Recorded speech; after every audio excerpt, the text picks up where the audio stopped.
Welcome, welcome to the way to the Truth Cast, and we had done a few of Tucker's interviews before, and so I thought that I would watch another Tucker Carlson interview with you live, and this one seems interesting. So here we go.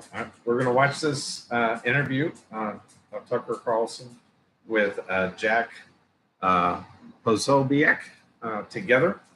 So here we go. The assassination attempt on Trump has succeeded, and Biden looks to have stayed in.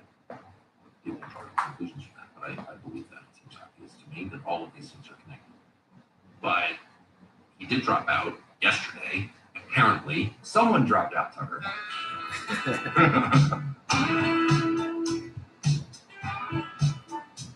Yeah, some people are saying that Biden is dead. Sorry, I knocked over my little critter.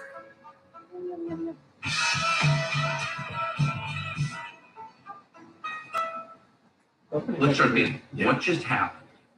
So, by the time this is posted, it may change, but we have not heard from Biden. We have not heard from Biden or seen Biden personally, no proof of life, since Wednesday at this event in Las Vegas, where they pulled him out because he was diagnosed with COVID. No, there's been no sighting of him at all. As of today, I haven't seen anything, heard anything. We get all these reports from someone familiar with the president's thinking, familiar with Joe Biden's thought processes, someone who claims that they just saw Biden. But no, there's no Biden, there's no evidence of Biden, there's no sighting of Biden, there's no Biden taking a selfie saying, "Hey America, thanks for the memories." No, not a single piece of it. The closest we have, I think, is his brother Frank coming out to CBS yesterday, not on camera. Right.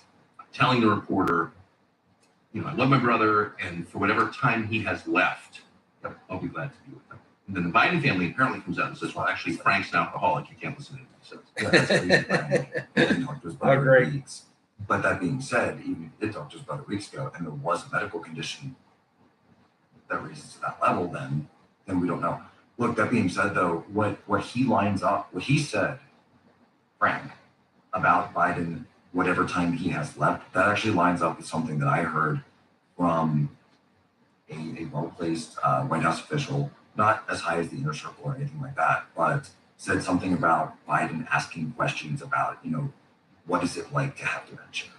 What is it like to lose mind and realizing that there's no future for you. Your future is your legacy, of course, but your future personally is you're going to be confined to a bed and you're going to wake up and maybe not recognize people's faces, this type of thing, and that he was asking those questions. And so perhaps when he talked to his brother, he said something similar. But it's Monday. We're in the middle of two wars, and we're in the middle of these wars. We're paying for these wars. Americans are fighting in these wars right now.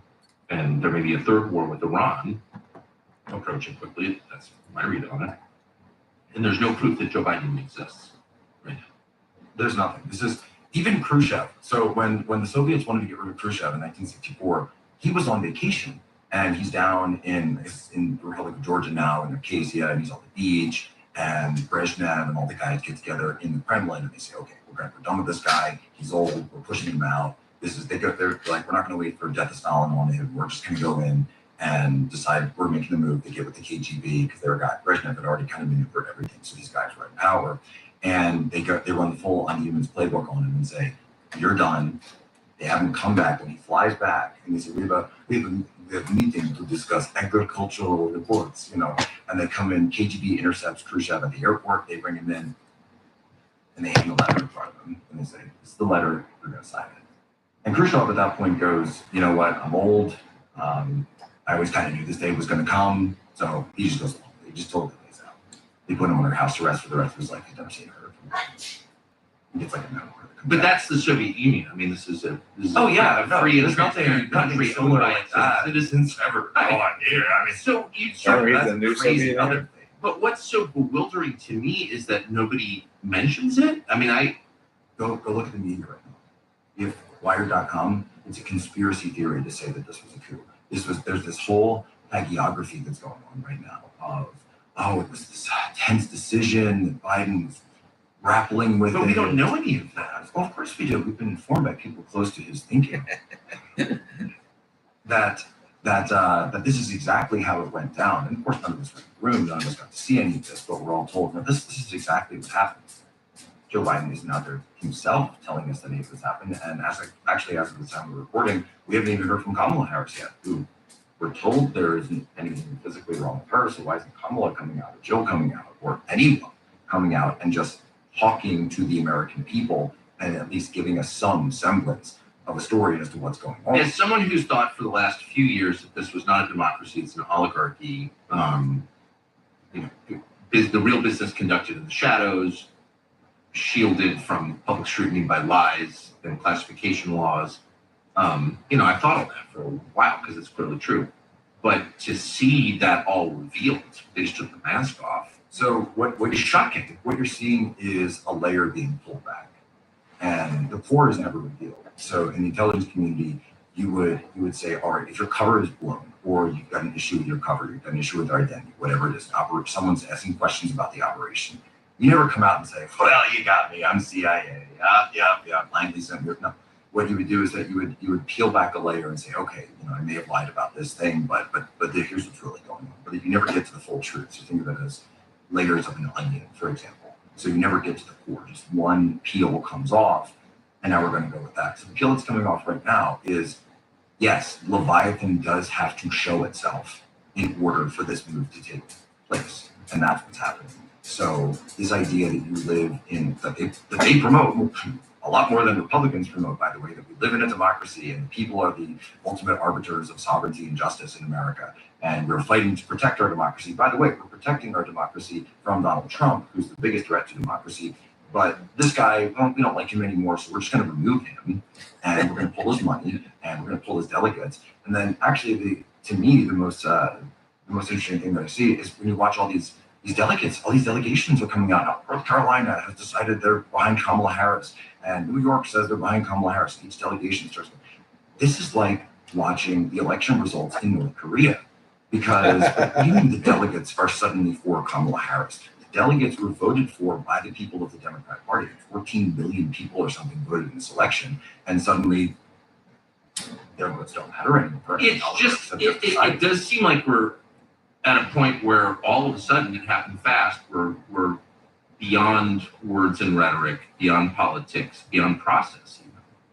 This appears to be posted at 7 p.m. on July the 22nd, 24. And to stage a coup against an elected president who supposedly got 15 million more votes than any president. Where are all the Biden voters? It's like nobody even cares about this stuff. None of that was ever real. Now they're admitting it's not real, and it's just the people with the guns are in charge. It does feel that way.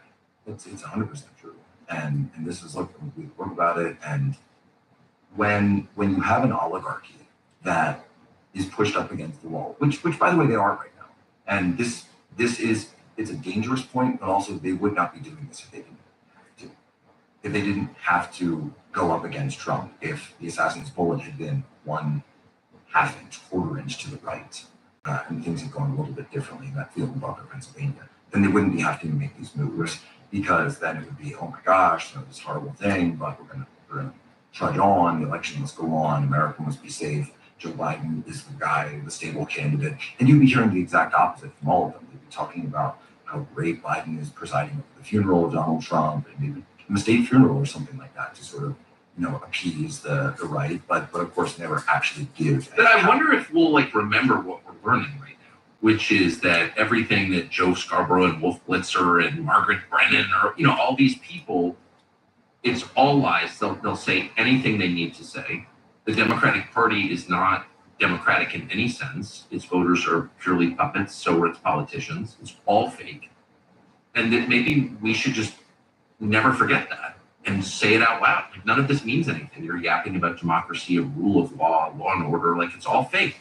You're totalitarians. You'll kill people who get in your way. You can never have power. And the rest of us should be prepared to make actual sacrifices to prevent you from getting power, because we're going to become a totalitarian state if you do. I mean, those seem like the obvious lessons to me. The final goal here is the deconstruction of American elections, Of course. and the idea that 2016, if you look at it through the Unhuman's playbook, the Unhuman's lens, the filter, is that these people had taken control and have been in control for we could debate exactly when the control point took place. November of '63, probably. That's a pretty good date. Yeah. I thought it was 62. And so the Oh, idea then 63, is that since that's taken Prager over, has a national video, security 5-minute taken video over, out and about the oligarchs, et cetera, Kennedy et cetera, that right now. every president since then has either had to come directly from there, like George H.W. Bush, who was the director of CIA before he became president, or been at least acquiescing to their whims and going along with their wars, going along with whatever it is that the plan is for the empire. And then 2016 happens like by accident. And because who would have thought this guy could come in and take over? And so you have this problem. You're trying to get him out of office the entire time. You're trying to bat him down, kick him off the beachhead and get it. But at the same time, you're also infiltrating and you're going through the administration. You're planning your people in to at least subvert as much as possible, so then you get people like Pompeo and people like Bolton get in. So they're trying to run a couple of regime change ops in Venezuela or doing different things in the Gulf, for example. And so, but it never really goes anywhere because at the end of the day, he's still not one of yours. So then you get rid of him in 2020. Then finally, you have the opportunity to take another bite at the apple. Somehow the lawfare doesn't work. Somehow all of these things don't work. You always know that you have a nuclear option in a situation like that. A nuclear option is like November 1963. Yeah, just murder the guy.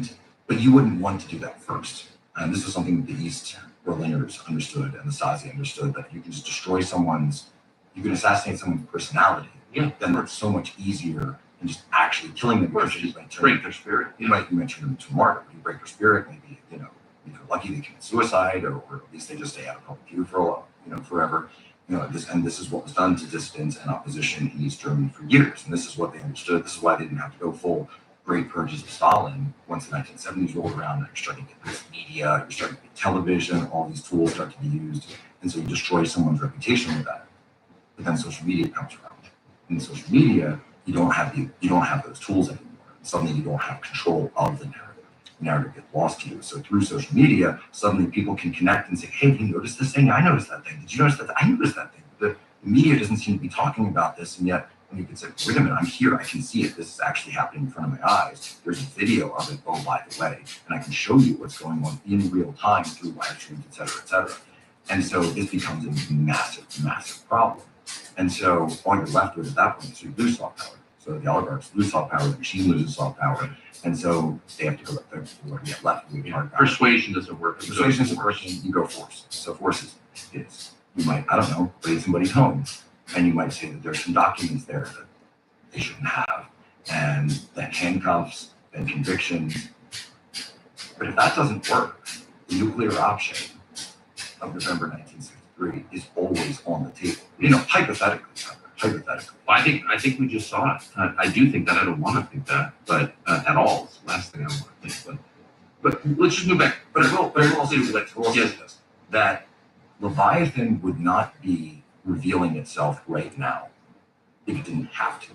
If they had total control of the election process, total control of the general election, they could just say flip a switch and put whoever they wanted in office. They would just do that.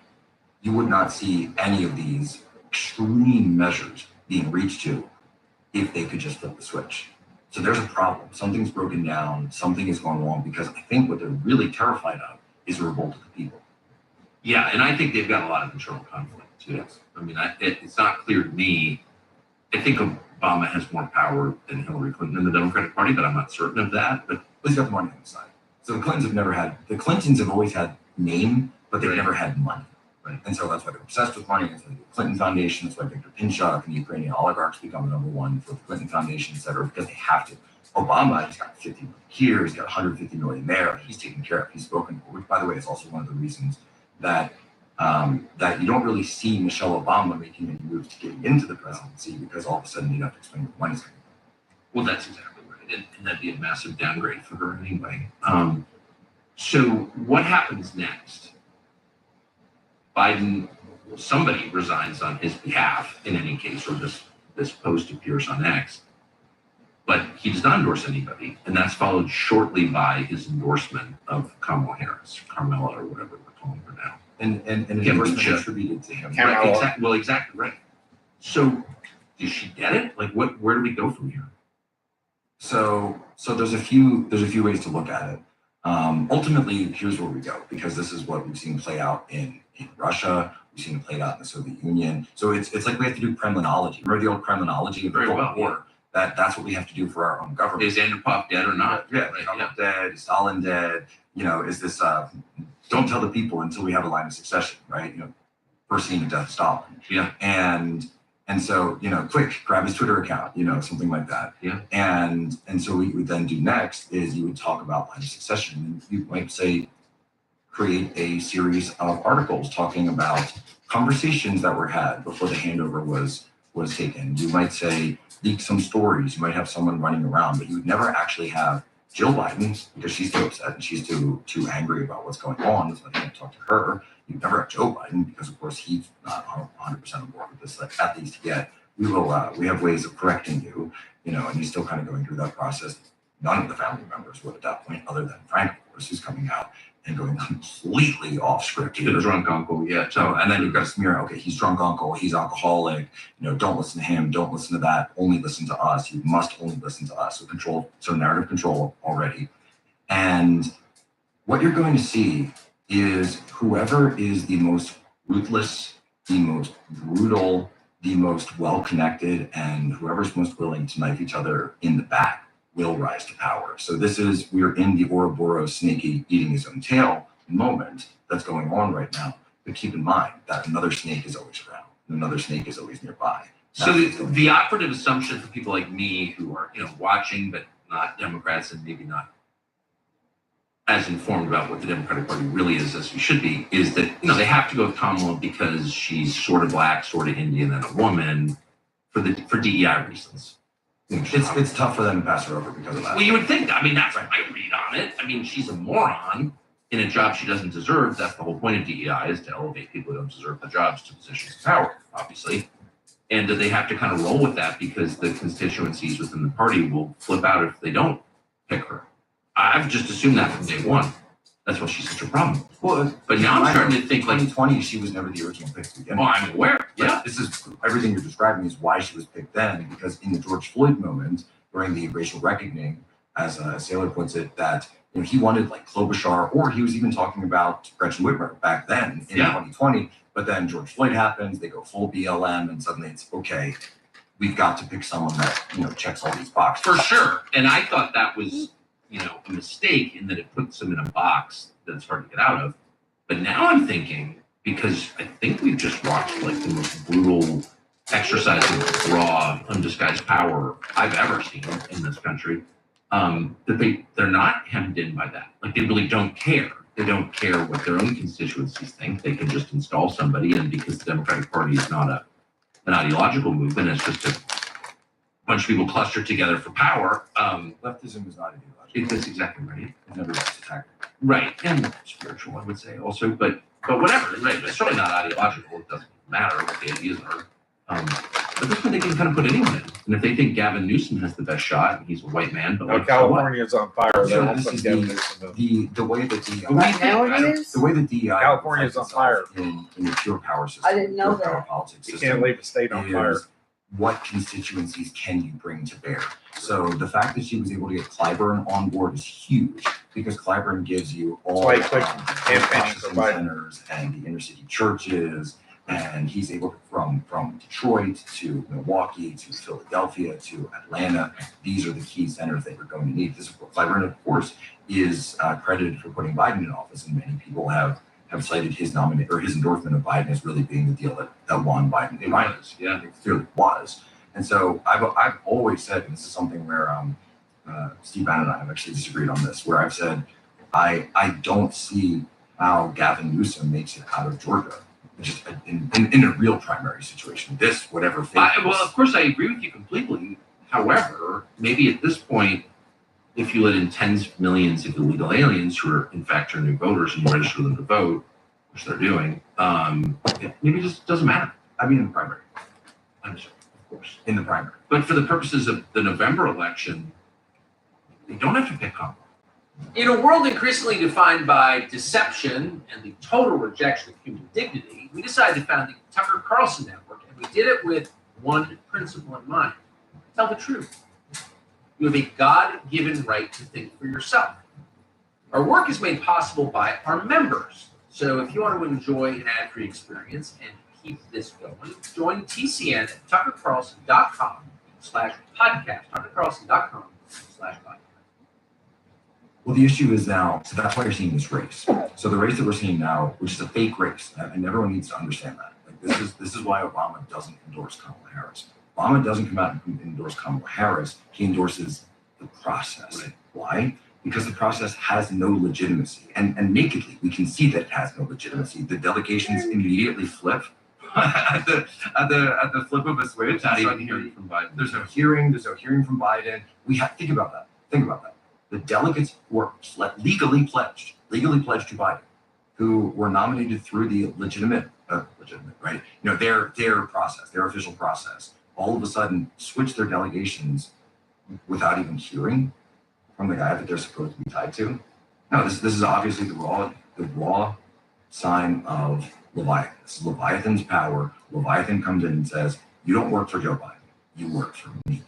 And what they're using Obama for is to give some veneer of legitimacy and credibility to the process. So so he's saying there's an open process. I'm not endorsing. I'll endorse after the primary, which is what he did in 2020. So there's no intention, which I think what you're saying is Obama, when he endorses an open primary, which he's done, he knows there will not be an open. There's nothing open about this primary. It'll always be decided before Chicago opens. And I think essentially that what you see here is that the money has all lined up behind Kamala. The money has said, look, we know we've got about 100 days left. We've got 4 weeks before the DNC. Also, you've got a huge accounting problem because you can't, the $300 million that's sitting in that, what was the Biden-Harris account, which is now Harris for president, what are you just going to give that $300 million over to somebody? You've got to transfer all of this stuff. It's going to take a ton of time, and you can't do that without the acquiescence of, again, whoever's controlling Biden's signature right now. So it's just much easier on that level.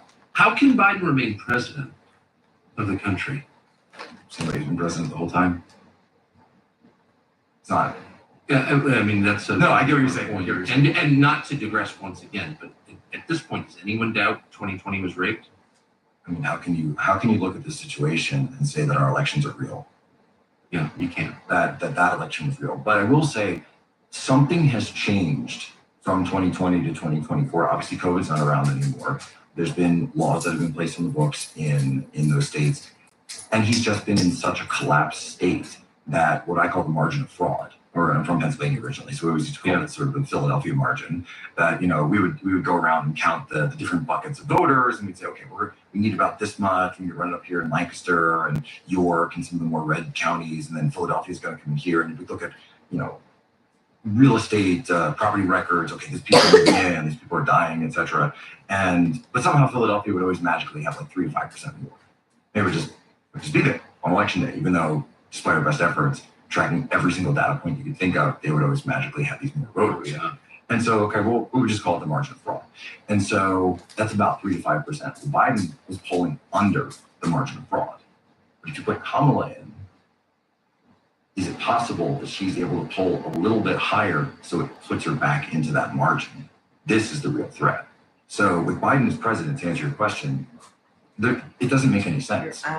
If you're not mentally well enough, which again, he has not stated. No one has stated this. Because it's all about polling. It's all about the issue of polling. That's because his statement yesterday didn't explain why he's not voting for president. It would be best for the party and best for the country. Remember, he put party first. Whoever put party first.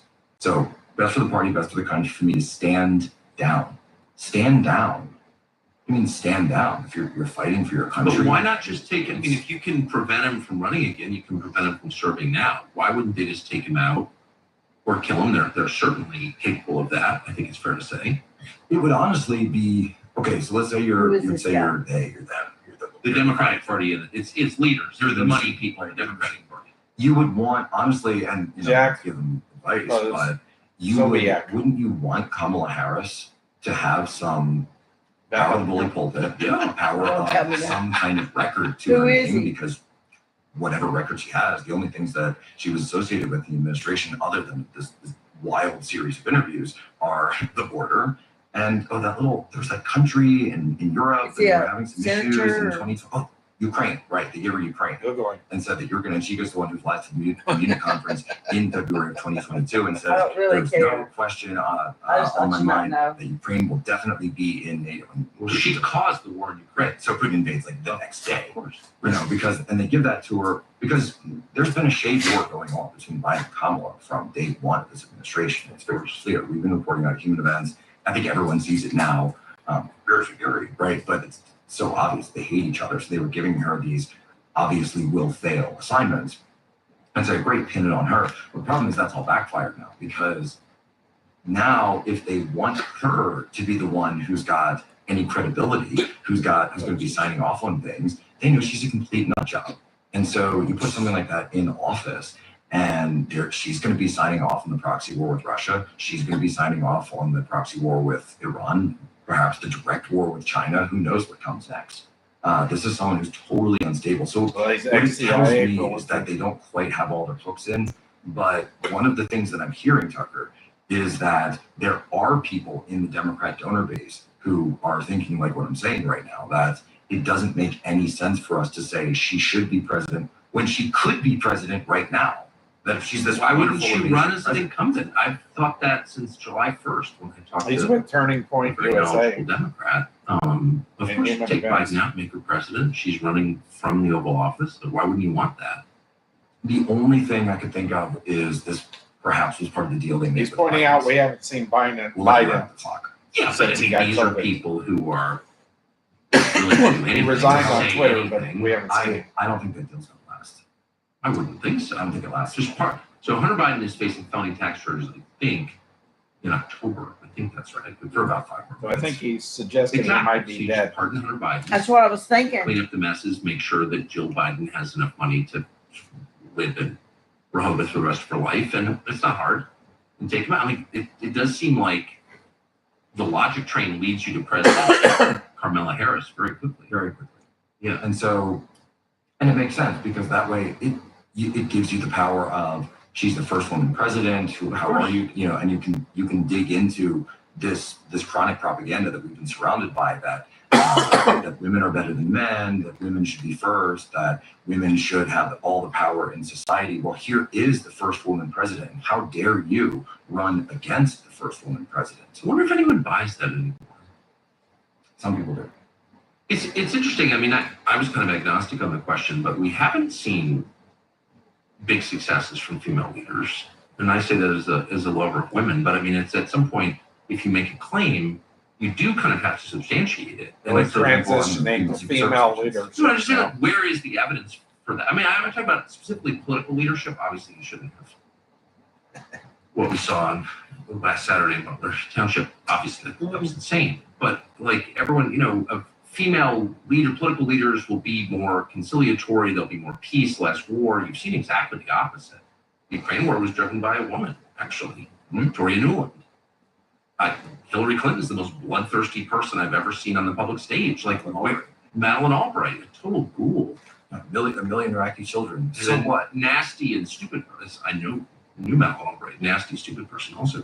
But leaving that aside, there doesn't seem to be any evidence for these claims at all. In fact, the opposite appears to be true, unless I'm missing something. I mean, I guess you're not supposed to say this because There's even some. the idea is so important that you can't marshal evidence for or against. You just have to accept it. But I'm a free man, and I just don't see any evidence that female leadership is more likely to get us to peace than male leadership. I see the opposite evidence. There's even some scholarship that we actually do have a track record of this, because if you look at, for example, the Kingdom of England, and so the United Kingdom, they've had kings and queens for several centuries now, and at one point, obviously, the throne had real power. Not now. I'm really sure the communists seem to have real power in England right now.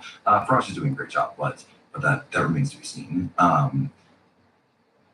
There's some scholarship that shows that when England had a queen, they were actually more likely to go to war, whereas when England had a king, they were more likely to seek peace through diplomatic means. That does not surprise me based on what I've seen in the United States over the past 20 years. So I don't think, look, as long as we're throwing out all of our standards and norms and traditions and we're starting at year zero, which is clearly the goal here. When Kamala says, we're unburdened by the past, what she's really saying is, Right. That's welcome to Kampuchea, exactly. Then we should just be completely honest about everything all the time. Why not? I mean, they already would kill you if they could, so why not just be totally honest? And I'm just kind of interested in this idea of female political leadership being this thing that it demonstrably isn't. And so why does the right feel like we have to go along with these pieties, which are clearly lies? Why? Let's just stop doing that. Well, and think, Tucker, we were, to go back to it again, and we'll dig into it some more, but we were, since we're on the topic, we were, half an inch away from Kamala Harris versus Nikki Haley.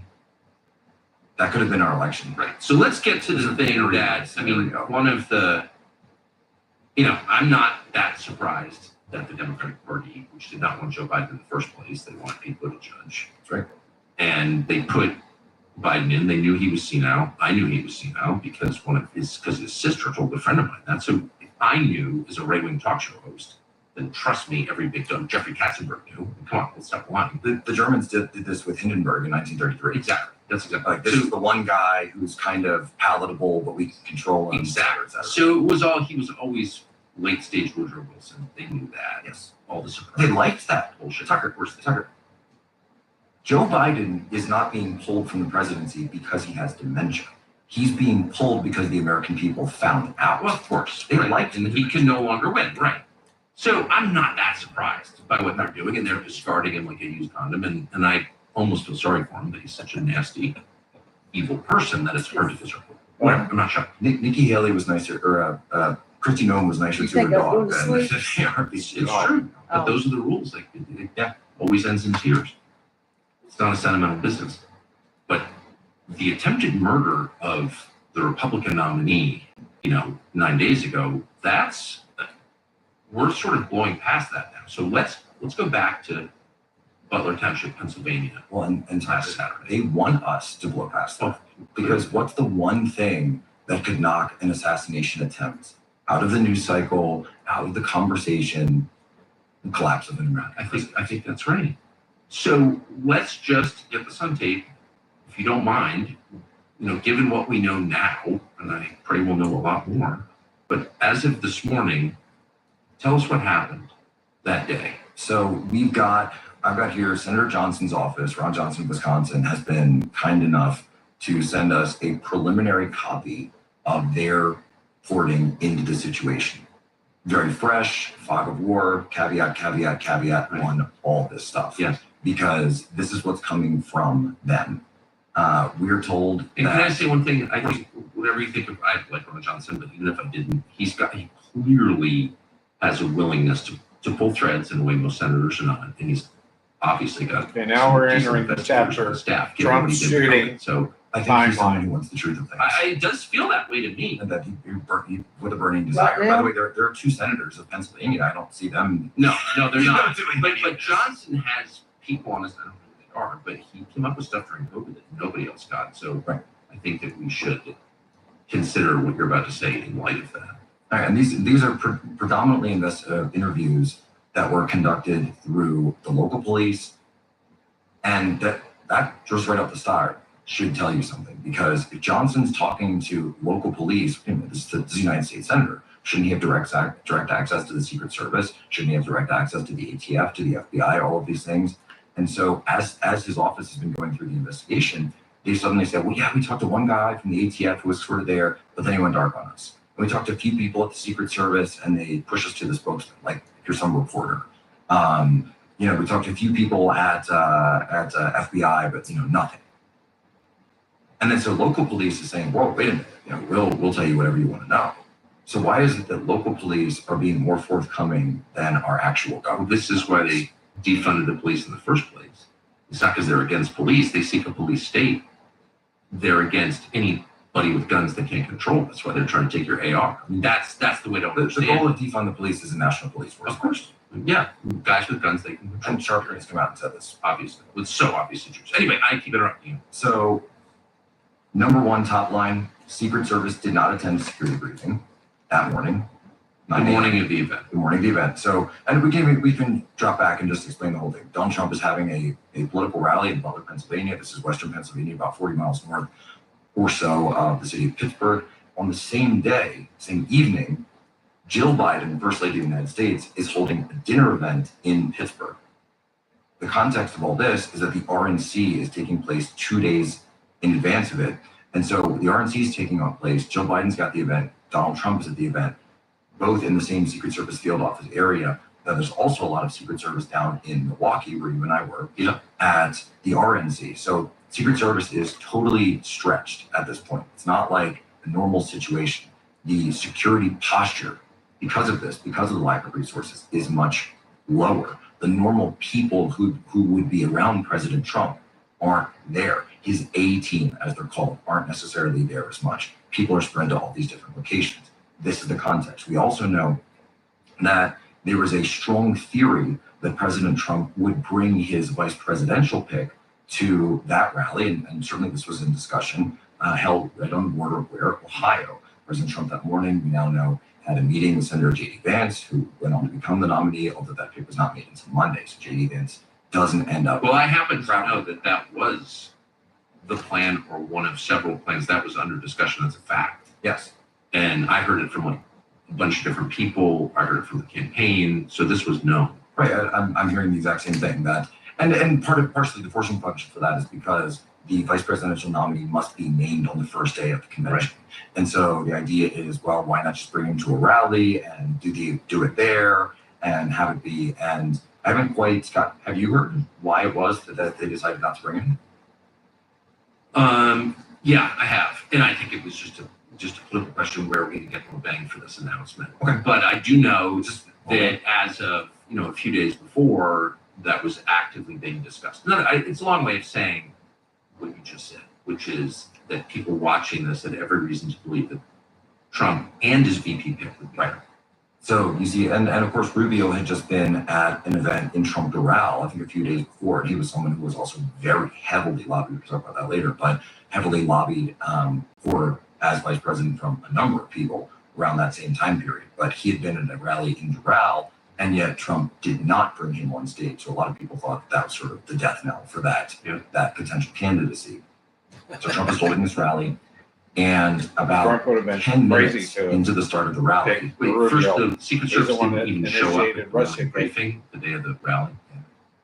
Right here. Secret Service did not attend a security briefing provided to local special weapons and tactics SWAT and sniper teams the morning of July 13th. So when you're holding an event like this, going back to security posture, typically you're going to need to staff up. So you're going to need extra bodies, you're going to need augments, you're going to need more CS, counter sniper teams, you're going to need all of these things. It's a huge event, outdoor event since November 1963 has always been and will always be the most potentially fatal event a politician can hold, of course.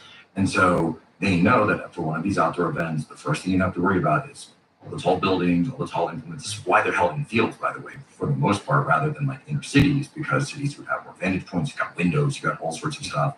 Dealey Plaza, we can all do the math on this. And so they bring in augments from state police, they bring in augments from the local Butler County Sheriff, they bring in augments from the Butler Township Police, and to say, okay, you're going to be working with us. Now, every single presidential event is controlled by the Secret Service. And this woman, Kimberly Shields from Female Leadership, it tells us that, well, these areas were assigned to the local police, and that's just not true. They may have been in areas that were considered outside the perimeter, but the Secret Service has command of every single hierarchy for a presidential visit, period, full stop. So anyone who's brought into this is working through their operational plan. So the CONOP is done, concept of operations, would be done by the Secret Service and then disseminated to these teams. However, we're told that at the basic sync meeting that you would have been having that morning, Secret Service wasn't even there. So the local police say, okay, morning of, let's go. It's the like the coach meeting a team before. Secret Service is responsible for protecting Trump. Yes. But they couldn't even go to the meeting that morning. So let me ask you a question. And this is the meeting that's bizarre. Where you're going through what frequency are we on, guys? Hey, I'm Jack, here's Tucker. We're going to be out there. Okay, you got the building. We're going to be in here. So you would be able to communicate. You would go through a communications plan. You would go through the basic workflow of the day. You'd go through your pattern of life. Yeah. You would mention if you, I don't know, saw someone flying a drone around or something like that. That type of information could be disseminated. Or if there were any local groups that they had an eye on, you might put out a 6-pack or something like that. Hey, be advised, these are some of the things that we're tracking. These are some of the people that we're looking at. If you had something like that, this is the meeting where you would do that. Secret Service doesn't go. Crazy. Okay. Then what happens? So local law enforcement was siloed, no direct radio contact because they didn't go to the meeting. They had no way of contacting directly to the Secret Service snipers who were inside. So you've got these police teams outside. Even during the event, they had no way to contact them? They had to contact them through an intermediary. So you'd set up a tactical operations center or a communication, I think it was called the Butler Communication Center in this case, or the TOC. So you go through the TOC, and then the TOC has a liaison, and the liaison goes to the Secret Service, and then the Secret Service has to go through their liaison back to the TOC, and then the TOC goes back to the police, as opposed to just being on the same frequency and saying, hey, there's a guy crawling on the building. So who was this guy? How did he get there? What do we know about him? This individual, and I'm going to skip ahead a little bit in the report, because there's a lot in this report. Even, by the way, let me say this real quick. Section 5. Secret Service was initially not going to send snipers to the rally, according to local law enforcement. How does that even happen? An outdoor rally with a guy who's the former president of the United States, who is imminently becoming the nominee for president of the United States, right. Someone who we just know, it's just inherent that Donald Trump has multiple credible threats to his life at all times for like the last decade or so. And they weren't even going to provide counter sniper teams at first to this rally, which, as I just said, is outdoors, which is the most potentially fatal, the most dangerous position a politician can ever put themselves in. We're told the counter sniper team showed up like the day before to actually do some of the casing, not a week prior. And I've done presidential visits, I've done overseas stuff with presidents and detailees, and you're out there a week before, you're going through the motorcade route, you're checking bridges, you're doing all that stuff. None of that was done here. None of it. 8 days before the rally, local police are informed. 5 days before the rally, they meet with the Secret Service, and they're informed that the rally will be held at the Butler Farm Grounds. 3 days before the rally, Secret Service conducts a site visit. Just 3 days before they conducted the site visit. At that point, no counter sniper teams.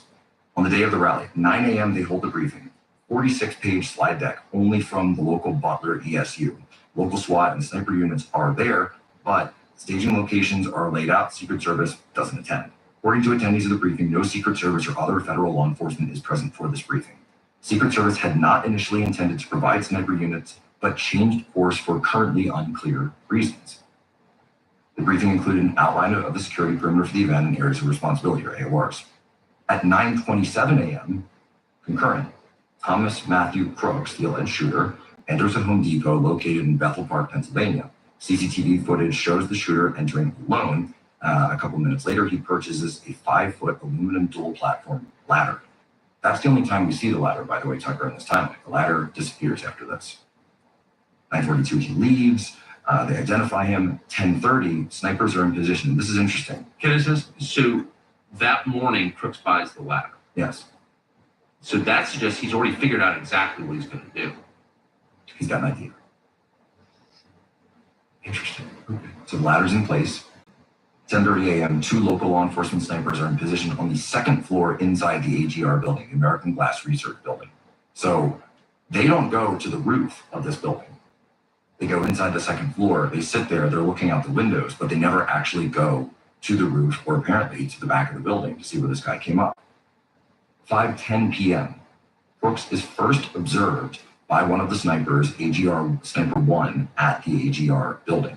And he takes a picture below of Crooks. Not long after that, and I'll show you these in a second, I'm going to put up, AGR Sniper 1 takes a picture below of a bicycle and what appears to be 2 bags located near the AGR building.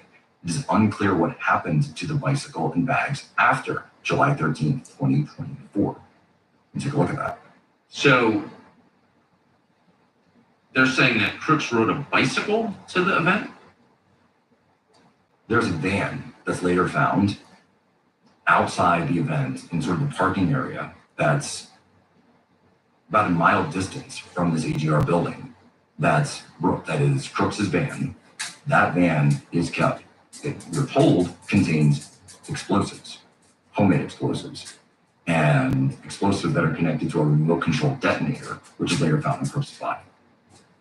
So the idea being then, if this bicycle is indeed his, parks the van, gets into the bicycle, carries his rifle, slings it on, you can see the bags in the photo, rides the bicycle from where the van is, that mile distance, to the back of this building. Okay, so then I'm getting to the next part. I'm starting to take this. And actually, I'm just realizing that I don't believe in the senator's timeline that they have the drone. What drone?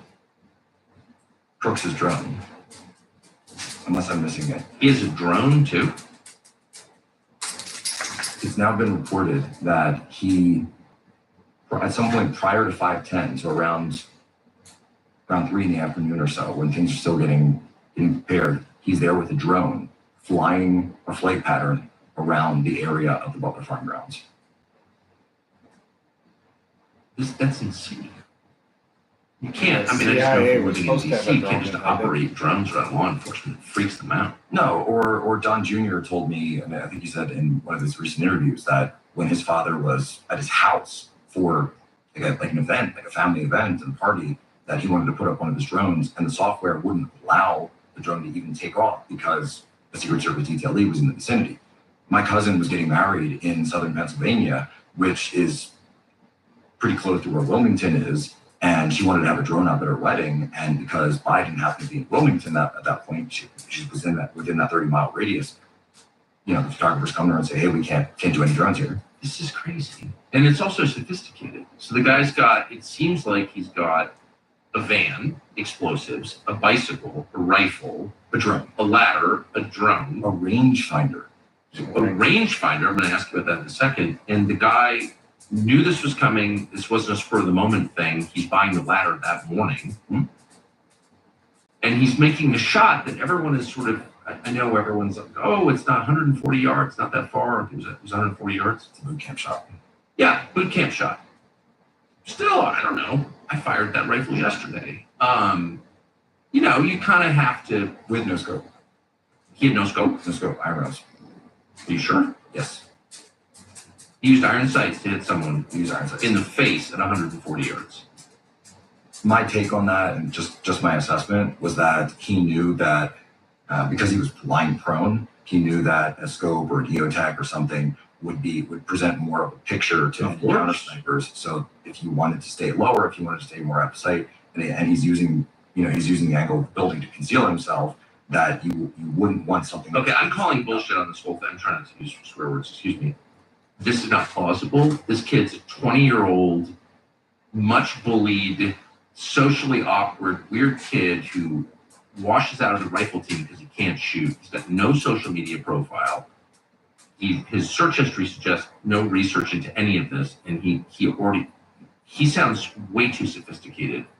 And what the videos that they're not talking about are the fact that he appears in this like BlackRock ad, and as well as a number of YouTube videos regarding computer programming that he was in the previous. Okay, so I know that all the your former military, I was even the Boy Scouts, but I shoot a lot, have all my life, and I just disagree with respect with all the former special forces and CIA guys and guys like you. I think 140 yards with iron sights hitting a man in the face, pretty good shot. I'm just saying that. I do. No one else agrees with boot camp shot, but this guy didn't go to boot camp. And as someone who also didn't go to boot camp but shoots a lot, 223, a lot, including yesterday, I think it's a decent shot. I do. It's hitting steel the size of a tea saucer at 140 yards with iron sights. Like, that's not, I mean, I think I could probably do that, but again, I shoot a lot. Well, and Tucker, there's another piece. But for a guy who's 20 years old, like, how much range time does he have? Like, where did he learn that? There is some reporting. So this was his father's gun. Yeah? And so after flying the drone, he drives all the way back to Bethel Park, Pennsylvania, which is a distance of about an hour, both ways. So he drives an hour back, says, "Hey, Dad, I'm going to take the gun out." And the dad later tells media, at least as of right now, and caveat to all this stuff, because we're going off of what we have right now, that the dad says, "I thought he was going to the range." So this sounded like that was a regular thing that he did. Okay. Then that's, I mean, it's not a crazy long shot, but it's thing that he did. okay. Then that's, I mean, it's not a crazy long shot, but it's just, but you kind of have to commit a little bit to learning how to operate the rifle if you're going to hit it. Listen to this part, because we want to talk about the shot. So a lot of people think that, he was just sitting there prone, waiting for the opportune moment. Trump happens to turn at the last minute. That's it. That's not what happened. What happened was a couple of these local police officers, and we've gone through the timeline where they take the picture of him, they're radioing the messages back, and Trump's team, the actual team around Donald Trump, doesn't get any of these messages. Because the easiest thing to do would be to say, hey, let's check that guy out before we bring the president out on stage. They never relay the message to Trump. They never give that to his team, his direct body detail. They never hear about this guy. So there's a threat that's identified an hour prior. They're taking photos of him, they're checking on him, they lose sight of him. That's when he goes up on the building, told. They're calling in saying, hey, there's a guy, he's got a rangefinder. Okay, so that's what I want to ask you. So will you explain for people who aren't familiar with the device, what's a rangefinder? So a rangefinder is something that somebody might use in insect surveying, someone might use in laying out a plot of land, or nice barn like this one or something like that. And in deer hunting. In hunting, and of course in the sniper team, a rangefinder is used by the spotter. So sniper teams are always called that because you've got a spotter and a shooter. Right. So the spotter is the person who's doing the range finding. They might be calculating wind. They might be. It shows you the distance. It gives you the distance away from something. From whatever it is. So you're painting it with a laser, and you're saying. So if you're trying to protect, the most controversial political figure in the world at an outdoor rally, and someone shows up with a rangefinder, like you can't even bring at the RNC. You couldn't even bring your jewel, and you couldn't even have a vape in there. Yeah. Right, because it might increase your testosterone, and that's a threat. But how do you get a rangefinder into a protected event? That's the craziest thing I've ever heard. So he never goes in through the magnetometers, as far as we know. There was reporting early on that the rangefinder was found in the magnetometers, but the current reporting, caveat, is that he always stayed outside the effective Secret Service perimeter, that there's this whole range of fencing. By the way, for the record, I'm not saying anything about what I think right now. This is the official story. So there's this whole setup off to the side of where Trump is standing, but there's a fence and there's nothing. There's no Secret Service. There's a couple of patrols. There's these guys in the building. Anybody could have walked up with him. How does the kid know where that unprotected area is? So he's casing the area. He's going there prior. He's flying the drone. He's checking it all out. He's up, but for whatever reason, he just knows to ride the bike directly there, and then he's going to have a direct shot from the top. This kid doesn't have a job, right? I mean, he's 20 years old. He works in a nursing home. I'm sorry, that's right. I read that. Very, very tactically. No, but that's right. He's changing bedpans by day, but he somehow is able to assess exactly the place that's got the height advantage, this building, and that is unprotected. Like, how would he know? I mean, the luck involved is extraordinary. It's more than just that, just luck, because we're also told, and again, this timeline doesn't quite have it, that at one point the local police, the Butler police, do go out, and they send a couple of units to go, a couple of guys over to go and say, hey, we think there's someone on that roof. We're not sure why the sniper team inside the building doesn't just go and check the roof of their own building. Some guys who are on the ground. One officer hoists the other officer on his shoulders, so it's not that high of a building. So they, hey, take a look up there, and they couldn't find any ladder from their vantage point. They go up there. Officer sees Crooks. Which is different from eyewitness testimony. Trains the rifle directly at the officer. Ladder was on the roof and fell off of it when it projected. And based off this officer's reporting, that at that moment, Crooks swings the rifle back around and begins firing. Are you lying? So this wasn't a situation where he was sitting there lying in wait, totally unintercepted, and fires the shots. We were told that those shots ring out within seconds of him switching his sight picture back and forth from the officer back to Trump. So I think, again, as a non-expert but a lifelong shooter, I think that's a pretty adult shot. Like that's. Do you? I mean, you're in the military. Being able to switch the sight picture that far, at that range, maintain your cool, and still get off a shot which has a little bit of connection to the ear, that's a fantastic shot. Oh, it is, right? Okay, good. I'm glad someone said I keep hearing, everyone on television's like been in Delta Although- Force or something, and they're all crazy accomplished shooters. But for a non-veteran with no law enforcement background to make a shot like that strikes me as Although I would pretty say amazing. the one thing that I would just add though is that in military, and I wasn't like some sniper or anything, but very basic level of training, and some mountain training and stuff like that. That you're not trained to go for headshots. You're trained to aim center mass. That's right, of course. And that's any basic firearms course is going to train you center mass. Why? Because the heads turn. Yeah. So the head turns, the head moves around. That being said, It's a smaller target. It's a smaller target. Center mass. You've got your central nervous system. So you've got brain stem. You've got your spinal column. You've got lungs. You've got heart. You've got all sorts of important real estate right here. So as long as you're somewhere along that parallel axis, you're gonna more than likely hit something, and you've got more of a sight picture. So you've got target-rich environment if you're going for center mass. And to this point, I have not seen reporting on whether or not Trump was actually wearing a bulletproof vest that day. I don't think he was. He was not shot in the chest, by the way. There was early speculation that he was. I asked him directly. He said he wasn't. Well, that was something with Reagan too, because Reagan does get hit. And at first they thought it wasn't that bad, but later it turned out there was internal bleeding. There was other stuff that was going on. So how, from the video we have all seen, the counter sniper, Secret Service counter sniper, is lying prone, and he clearly has the shooter in his glasses. He's looking at him. Yeah. He does the guy not who took shoot that the sniper videotape until is the one that after said the the police sniper officer shot climbed Trump. up a ladder on the building. How could It sounded more Secret like Service counter sniper a ladder access to look at a the building. man with a rifle 140 yards away and not shoot him? I don't understand that. So two schools of thought. One option is he thought it was a police officer. Because remember, the local police are supposed to have control of this building, and they don't have any communications with local police. And there have been so many times, Tucker, at events where someone from one agency, because they're dealing with these augments, they're dealing with people from, and there's a ton of HSI from Homeland Security that are there. There's a ton of these other local agencies. You've got multiple agencies going around, which even worse at the RNC, but I think there was like 130 different agencies that were at the RNC represented. So if you don't have good communications because you didn't go to the meeting, then you have no way of knowing, hey guys, do you have someone on that building or not? Because I see someone with a rifle, doesn't look like a police officer, and he's aiming his rifle at the president. So the question, Tucker, though, is if you know that at that point, why isn't your first call to your detail sitting right with the president and say, hold him?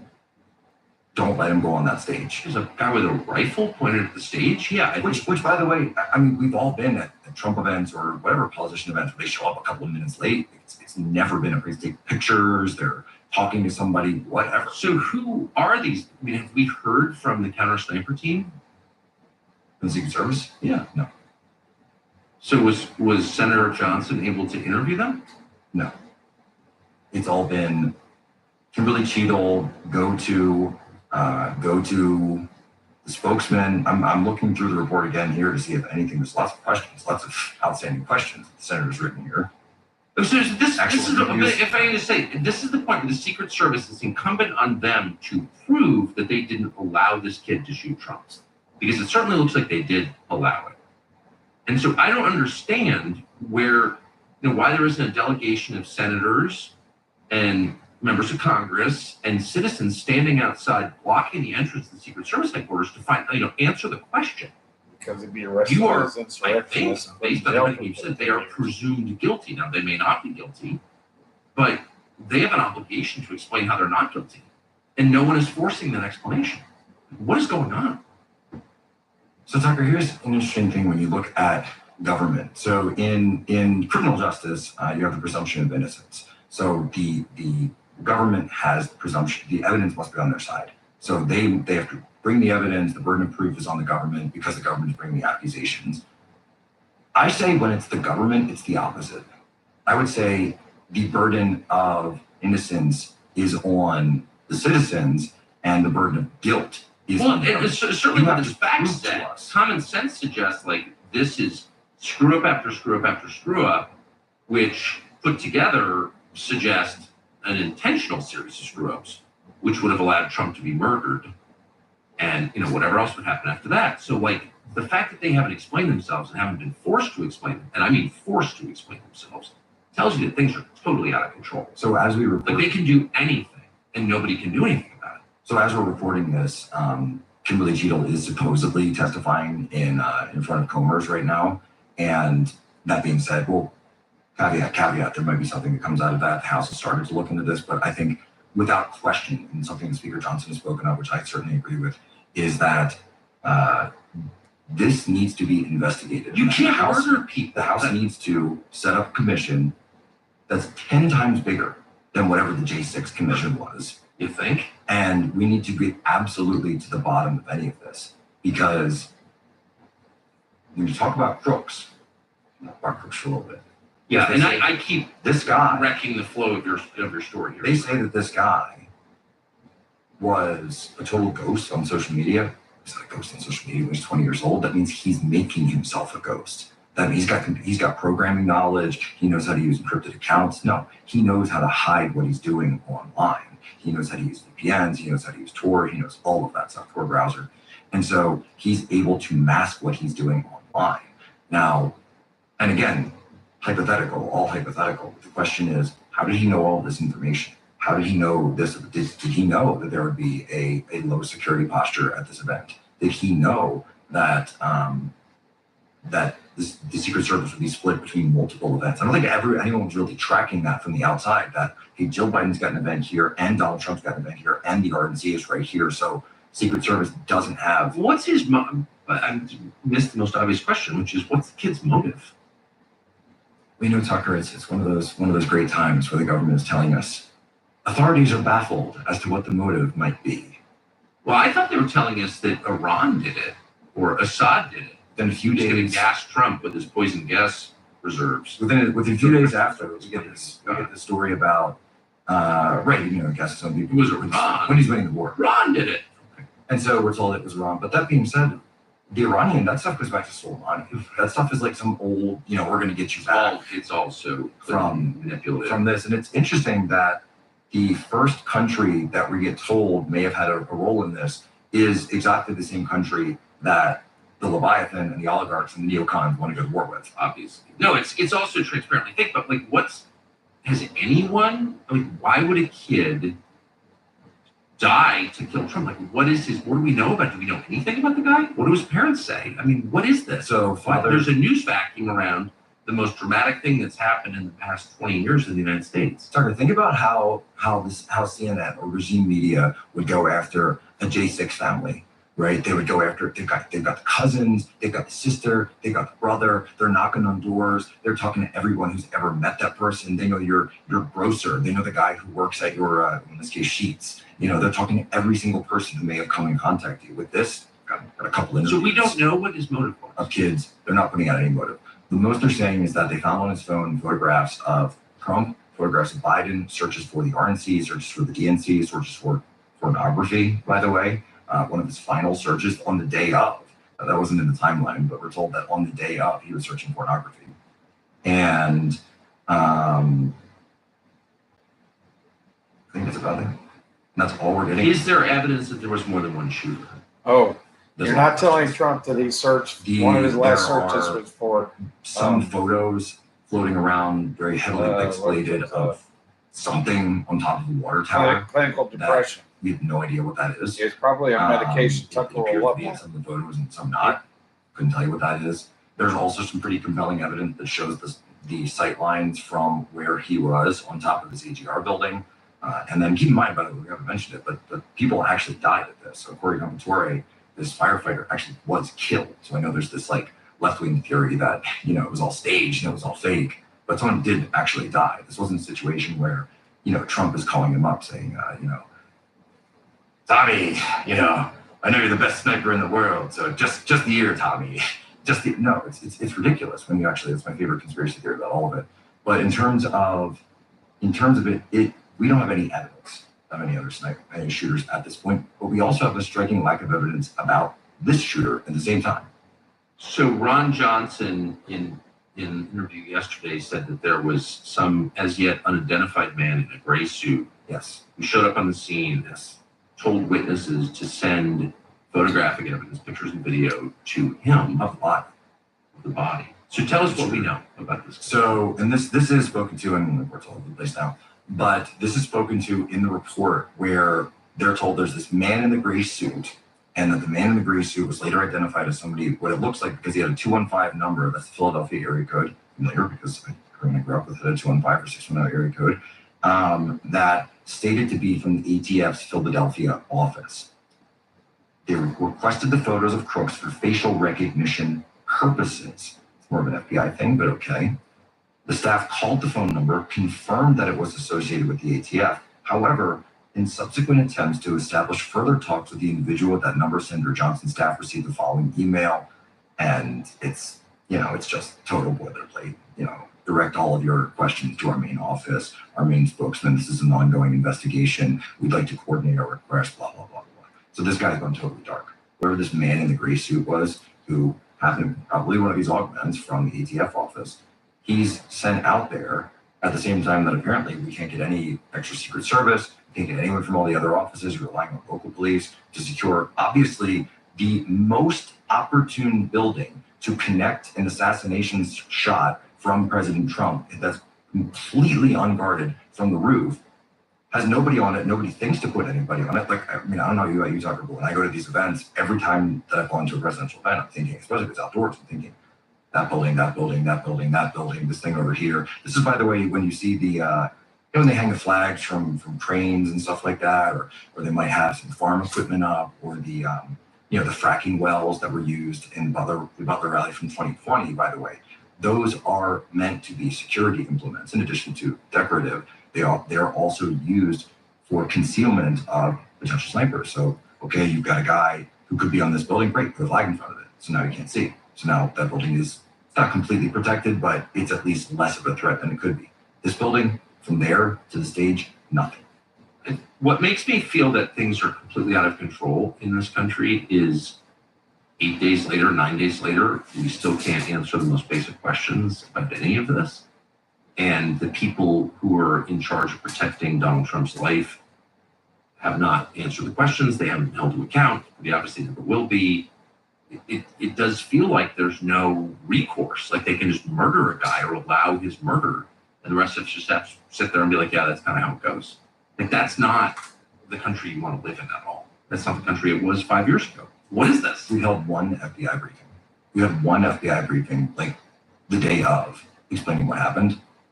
Where are the daily briefings? Right? When there's a fire in downtown, whatever city, inner city, you're getting at least 2-3 briefings. Maybe what happened, a fire or a mass shooting. Okay, where's the day 2 briefing? Where's the day 3 briefing? Where's the, okay, we brought the parents into questioning. By the way, I left this out. One of the things that he was searching, Ethan Crumbly. Remember Ethan Crumbly? No.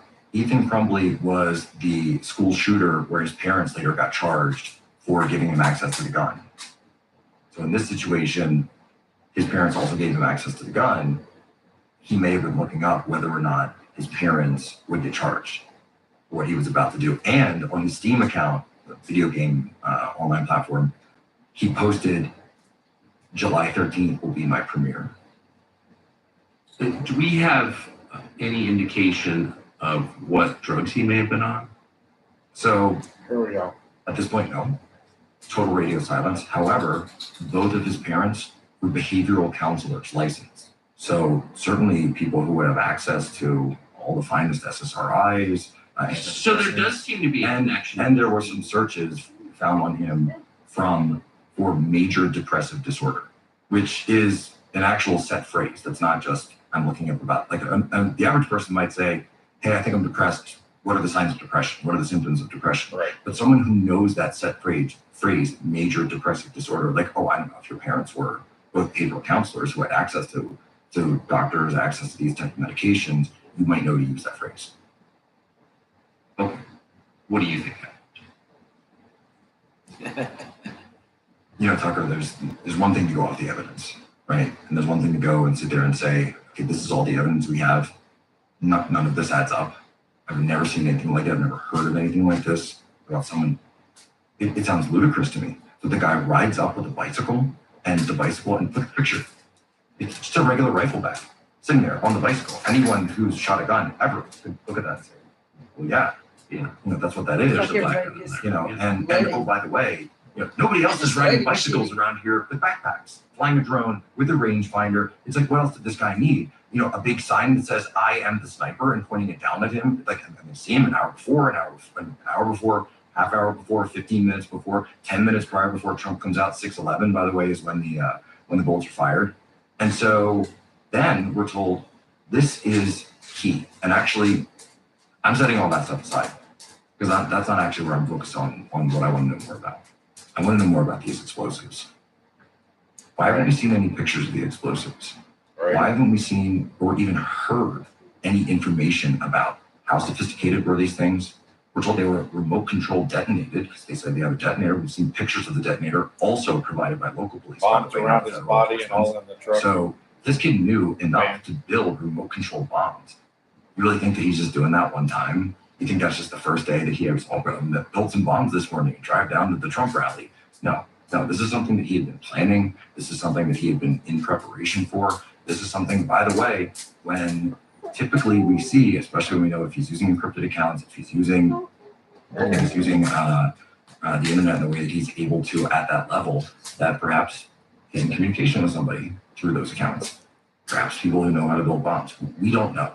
Okay, we don't know. My question is, I want to see the level of sophistication on these bombs, and I want to see if this is something that he was able to actually pull off on his own, because we don't have answers about the pipe bomber from Jan 6. By the way, the pipe bomber who, by the way, was directly connected to someone who never acknowledges it. What was her name again? Oh, right, Kamala Harris.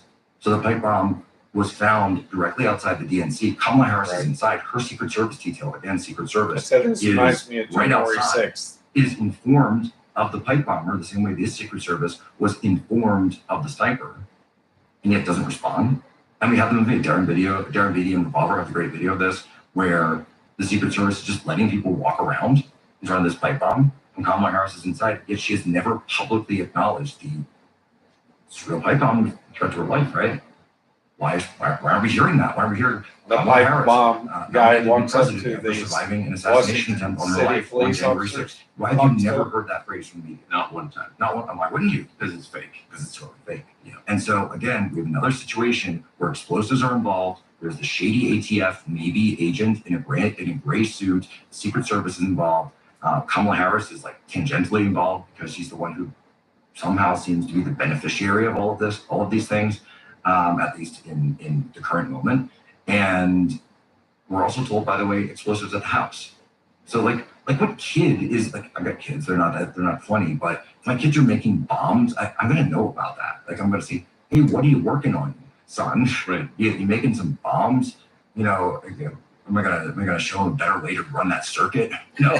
I'm gonna say, hey, don't do this. Like this is what's gonna put you on a list. So are you suggesting you think the Biden administration, which was responsible for Trump's security, allowed this to happen? It's not outside the realm of possibility. It's just not. And I think as I wouldn't necessarily say it was Biden's call though. That's the part that The Biden administration. have hesitation. I mean, one of the weird quirks of our system is, especially now. Yeah, the Biden administration is the name, but that's not actually Of the person. course, but Donald Trump is running to displace, the Democratic Party from this position of power, but the party controls its security. Let's say you knew. That's very weird. Let's say you knew that security posture wouldn't be doing well back then. Let's say you knew that that Secret Service was stretched thin. Let's say you knew, for example, that Trump's normal team wasn't around him. The people that are used to the type of threats that come around when Donald Trump is in town and holding a rally. And let's say you also, and keep in mind when you're talking about FBI, when you're talking about loners like this, my mind, I'll just say this. My mind keeps going back to the Garland, Texas shooting. So you might remember this. It was like Pamela Geller, and they did Draw Muhammad. Actually, I think most of the people who were there, very well people who were there, that was then later attacked by a couple of these locally trained, homegrown domestic terrorists who were supposedly in support of ISIS at the time. Well, we know that there were two guys who opened fire, and that the two guys were both shot and killed, and we know that and they were killed before everyone else was killed inside Garland, Texas, 2015. Did you know about the FBI guy in the car behind them Directing the whole thing. that had texted Hair Up Texas? That this entire thing, Elton Simpson, and this came out, by the way, because they had a third friend who was later charged with like financing all of this, that his lawyer uncovers text messages and communications and discovery about an FBI employee, as well as multiple informants that are all involved with this mosque that they're attending in the Phoenix area. And one of the agents, or one of the employees, paid like $132,000 over the course of years to befriend these guys and to push them in this direction of radicalization. And then we're told that, and all of this comes out in the lawsuit, by the way, completely thrown out based on standing ground, sovereign immunity, that not only, and think about it, for years, we were told that these are just a couple of nut jobs trying to shoot up a conservative Muslim Muhammad event, whatever. That not only is there an FBI guy talking to them, and the Intercept, by the way, used to report on things like this, and he's in Terry, Texas, he's inciting them to violence, knows that they're going to the event, and is sitting in the car behind him, behind the two of them, when they open up. The initial photo that was reported by local law enforcement of the event was taken by the FBI asset who was sitting in the car. That's how we get the photo, because it was right there. Oh, a great shot, you know. The photographer at the Trump rally, of course, well, New York Times was there, and obviously that's at the beginning of the rally. That's when the photographers always come in, and then usually the photographers leave after a couple of minutes. There's like the set period when they come in, and then they leave from that directly under the ground shot. Kind of interesting that's when the shots were fired, but let's leave that aside. That he was sitting in the car behind the Garland, Texas shooters when it took place. When that happened, Tucker, he fled. He was actually stopped by local police and arrested. Said, "Why are you fleeing the scene?" And he said, "Well, I saw shooting. I didn't know." He was put in handcuffs at one point. Later came out years later. This guy was an FBI asset. He'd been talking to him the entire time. Comey, right, the entire thing under the rug. So there's precedent for this. I think January 6th is a perfect example. We never got the counting of how many federal agents were in the crowd, but an enormous number, way disproportionate to any other event I've ever heard of in Washington. And it was, to some extent, organic. To some extent, it was a setup. That's my sincere and pretty well-informed opinion of that. So, it's not, this kind of thing has happened before. One of the stakes are high. One of the questions that I would add to the senator's list here, and it's a good list, and they've done great work, but one of the questions that I would add that I don't see, so we keep getting told there were sniper teams, there were counter-sniper teams, local law enforcement, sheriffs, blah, blah, blah, the whole list. Then we're told that there was an ATF agent who shows up in a gray suit with no credentials. No credentials. Oh, so you mean he wasn't in uniform? You mean he wasn't wearing the blue jacket with the yellow lettering that we've all seen that says ATF? So does that mean he was plainclothes? So does that mean he was in fact undercover? So if this guy was there plainclothes as federal law enforcement, how many potential other law enforcement types did they have in the crowd that day at Butler? No one's even talking about that yet. So that's the main thing that we need to be asking to Chris Wray, to others. Was this guy who was conducting all of these searches, who was doing site surveys, who was buying ladders, who was flying a drone overhead, was he on your radar? Was he someone that training for an AR-15, training for potentially taking out president? Was he on your radar? I mean, this is why we have the FBI, right? This is why we pay for all these things, and we're told that, oh, well, we need the surveillance state, we need the Patriot Act, we need all of this because it's keeping us safe and it's keeping Trump safe. So the Republican convention in Milwaukee, I didn't hear anybody talking about this, including the former president. And I do think, I don't know, but my sense is he doesn't want to stoke more division than we already have. On the other hand, someone who tried to murder him came incredibly close. And at very best, the Biden administration allowed that to happen, whether intentionally or not, but they allowed that to happen. They didn't have a briefing that morning. They didn't, it was negligent to the point of criminal behavior. For me, it comes back to the fact that the two pieces, in addition to the no briefing, the fact that no one was on the roof at any point other than apparently this Thomas Matthew Croix. And then finally, once all law enforcement around the event knew that there was a problem, knew that something had gone wrong, and Trump is still backstage. I know. The first call you make is to his detail and say, hold it. Well, right. That's the point. They allowed this to happen. Again, maybe unintentionally, maybe very much intentionally. But he's allowed to go on stage. But they allowed it to happen, right? So that's just a fact, not contested. And yet, even Republicans are like, maybe it's too much for the American mind to digest. You just don't think of your country as a place where that could happen. But why aren't, the more I think about it, the madder I get and the more afraid I get. I didn't see anybody with that view in Milwaukee, and I don't hear anyone with that view in the media. Like, why are we ignoring this?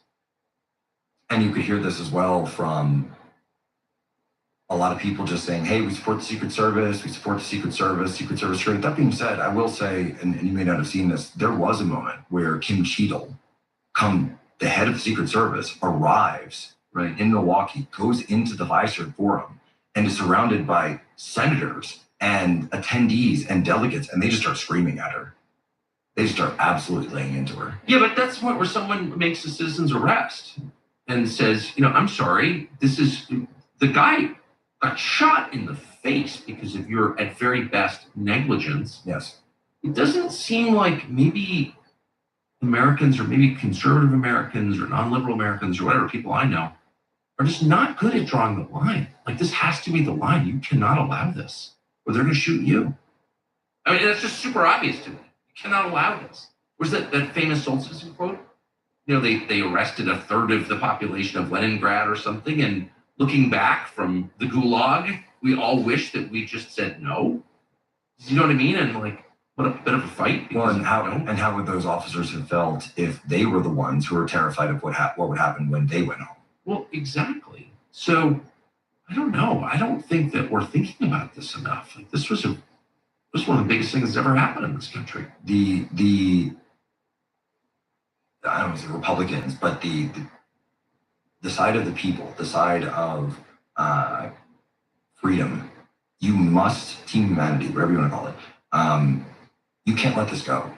You can never let this assassination attempt go until we have the bottom of it. Look what they did to Kyle Rittenhouse. Okay, Tucker, look what they did to Kyle Rittenhouse. You were there, I was there, in terms of the investigation.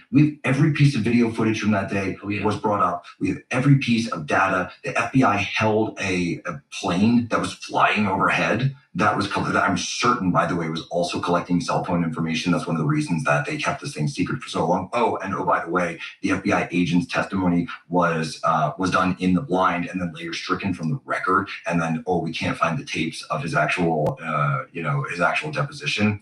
So the FBI had footage overhead of what was going on. They did all this to Kyle Rittenhouse, who just defended himself, who was just a regular kid who defended himself and defended his town because he saw marauders coming in and trying to destroy everything. So we get all the footage, we get all the investigation, we get the prosecution, we get everything that comes out of it. And yet Donald Trump seems to be very likely to be the next president of the United States, and we're told to just let it go. It makes no sense. Now, if you care about your country, and if you care about power, then what you would do, by the way, is, and it's a little dark, but what you might do is to say, all right, we've shown him how close we can get. Now we're going to start putting people around him that we want him to listen to.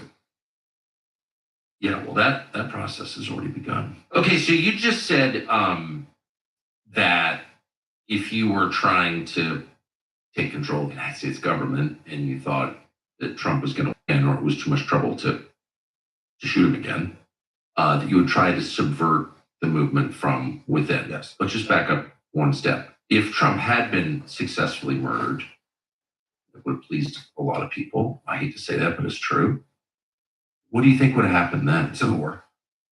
Yeah, I think that's unfortunate. I mean, I think that, I think that at the convention, it was something that I wasn't ready to say it yet publicly. It's so awful. And so I was, doing the shows and I was talking about it, and, it's kind of a rah-rah event, and you were there. It was fun. It was very it was fun. But at the same time, in the back of my This head, I'm chapter thinking, is the almost Civil War. this would never have happened.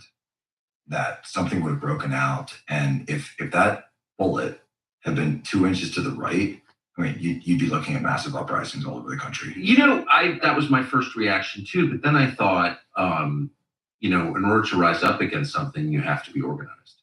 Well, and I'm not saying it's successful. Well, that's exactly right. And if you really think about it, yes, Trump voters have lots of guns, but they have no way to communicate with each other. Well, Tucker, here's what would happen. Design. Here's what would happen is you would see pockets of uprisings around Mar-a-Lago, different things like that, and certainly different swaths of the country. We can all do the math on where that would be, and they would be put down, and those people would. So you take January 6th, and then that operation that was run on people who attended January 6th would be run nationwide.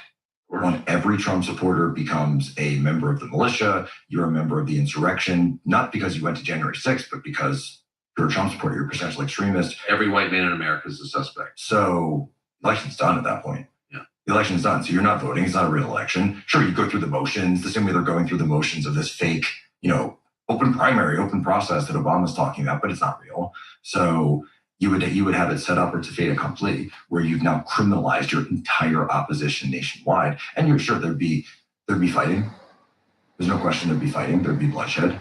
But I do think because of the lack of organization, and because look, despite what the media might tell you, that Republicans generally aren't insurrectionists. Like, people aren't actually just the opposite. planning to do this. Believe in the system. They like the system that we had for 250 years. It worked imperfectly, but still better than anyone else's system.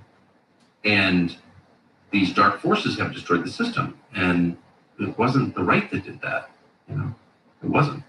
No, it certainly wasn't. And so you see this through, and by the way, this is what these dark forces do in any system where they want to, whether it be pre-revolution France, whether it be Russia, whether it be Spain in the 1930s, whether it be, of course, China in the 1920s, 30s, 40s, etc., coming up to the founding of People's Republic of China. This is what always happens. So you see the infiltration through the institutions, you see agitation. By the way, you see direct operations run on the military, like we saw in the Russian Revolution, that it was the military that was really heavily targeted. Many of these units were used for radicalization. So the deserters from the Imperial Army become the first units of the Red Army, right?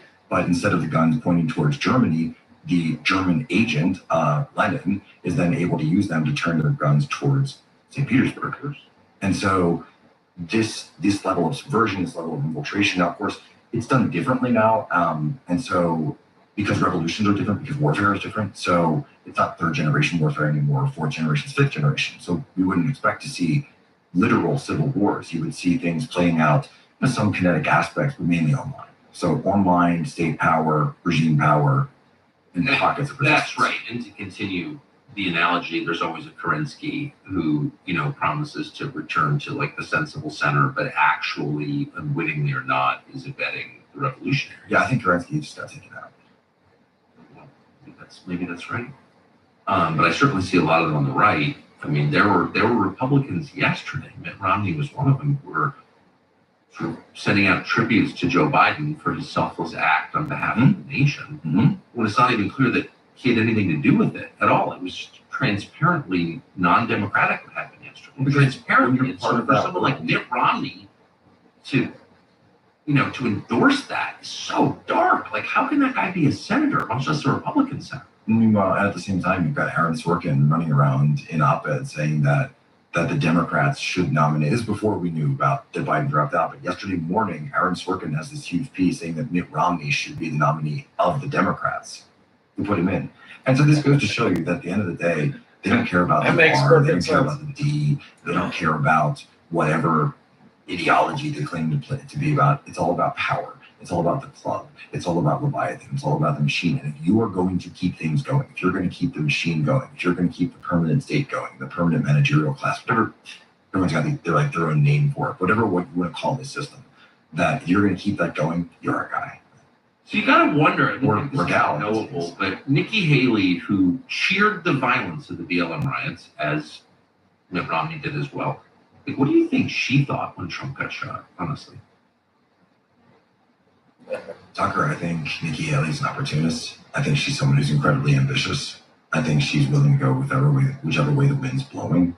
And I think Nikki Haley's first question probably was, how bad is it? Because she knew that the same forces, by the way, that were trying to block J.D. Vance from becoming vice president would all have lined up behind a Nikki Haley candidacy at the convention. So Now we're in got the Civil War the aspect chapter aside. Let's see what happens. in the primary. neocons and foreign It would wars. come down most likely to Nikki Haley versus Don Jr. I think that Don Jr. would have kind of inherited the certainly the sympathy and also the legacy. He's got the name. Everybody knows that he's his father's biggest supporter, and he's got the name ID to actually do that. So I think you would have seen the Trump grassroots base line up behind Don Jr., but you would see the oligarchs, you would see the power, you would see the money. A lot of this lining up behind, as they were before. I just don't understand the utility or the wisdom in keeping people like Nikki Haley or Mike Pompeo around. I mean, I had a friend once with an awful girlfriend, and she's just not a good person at all.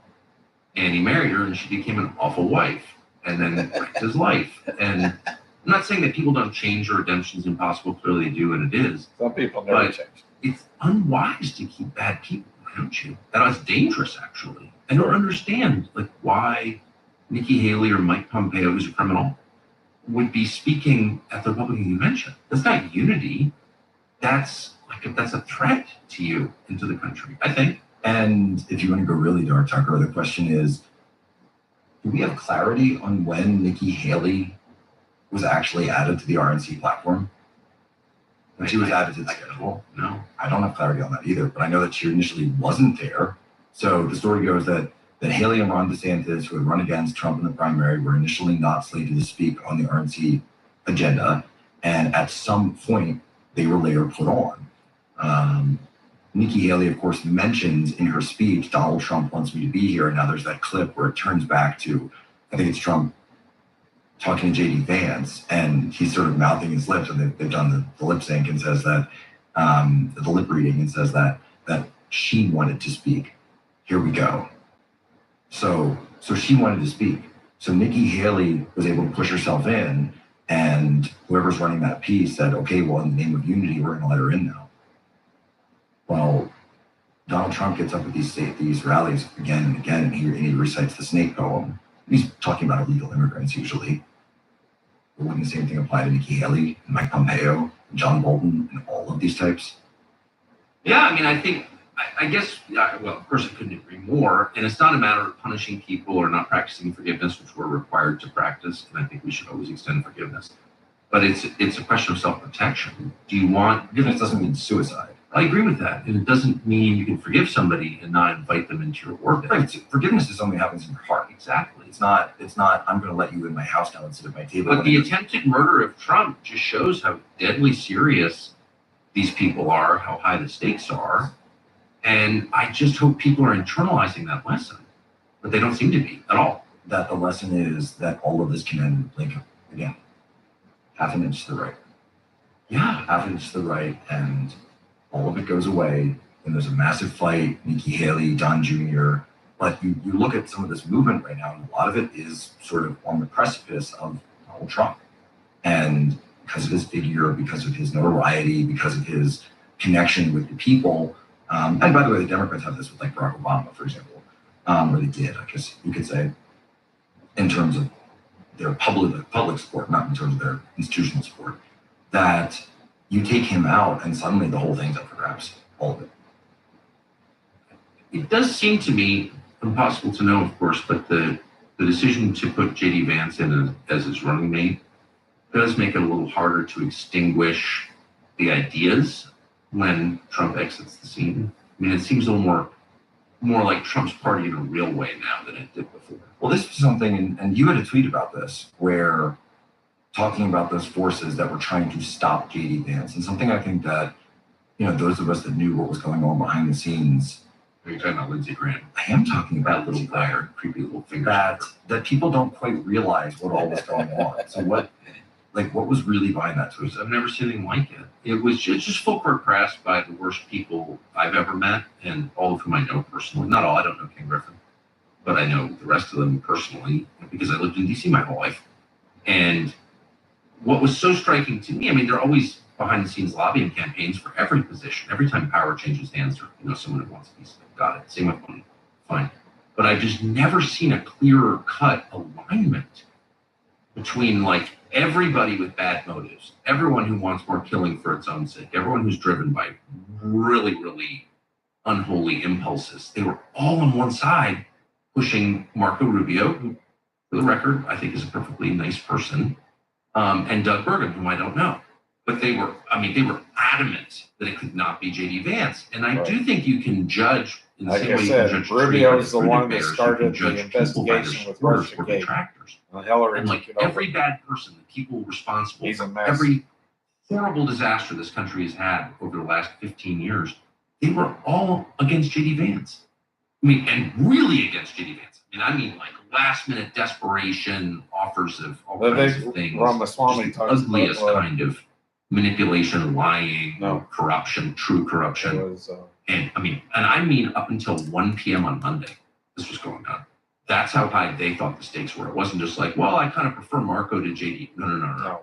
They were being snakes in the wow, grass. I just thought that is the Dan force that needs Bongino to be talks excised from the how Republican Party, and they can creepy it was. join David Frum and Bill Kristol and all the rest of the world's snakes worst around people there. in the other party.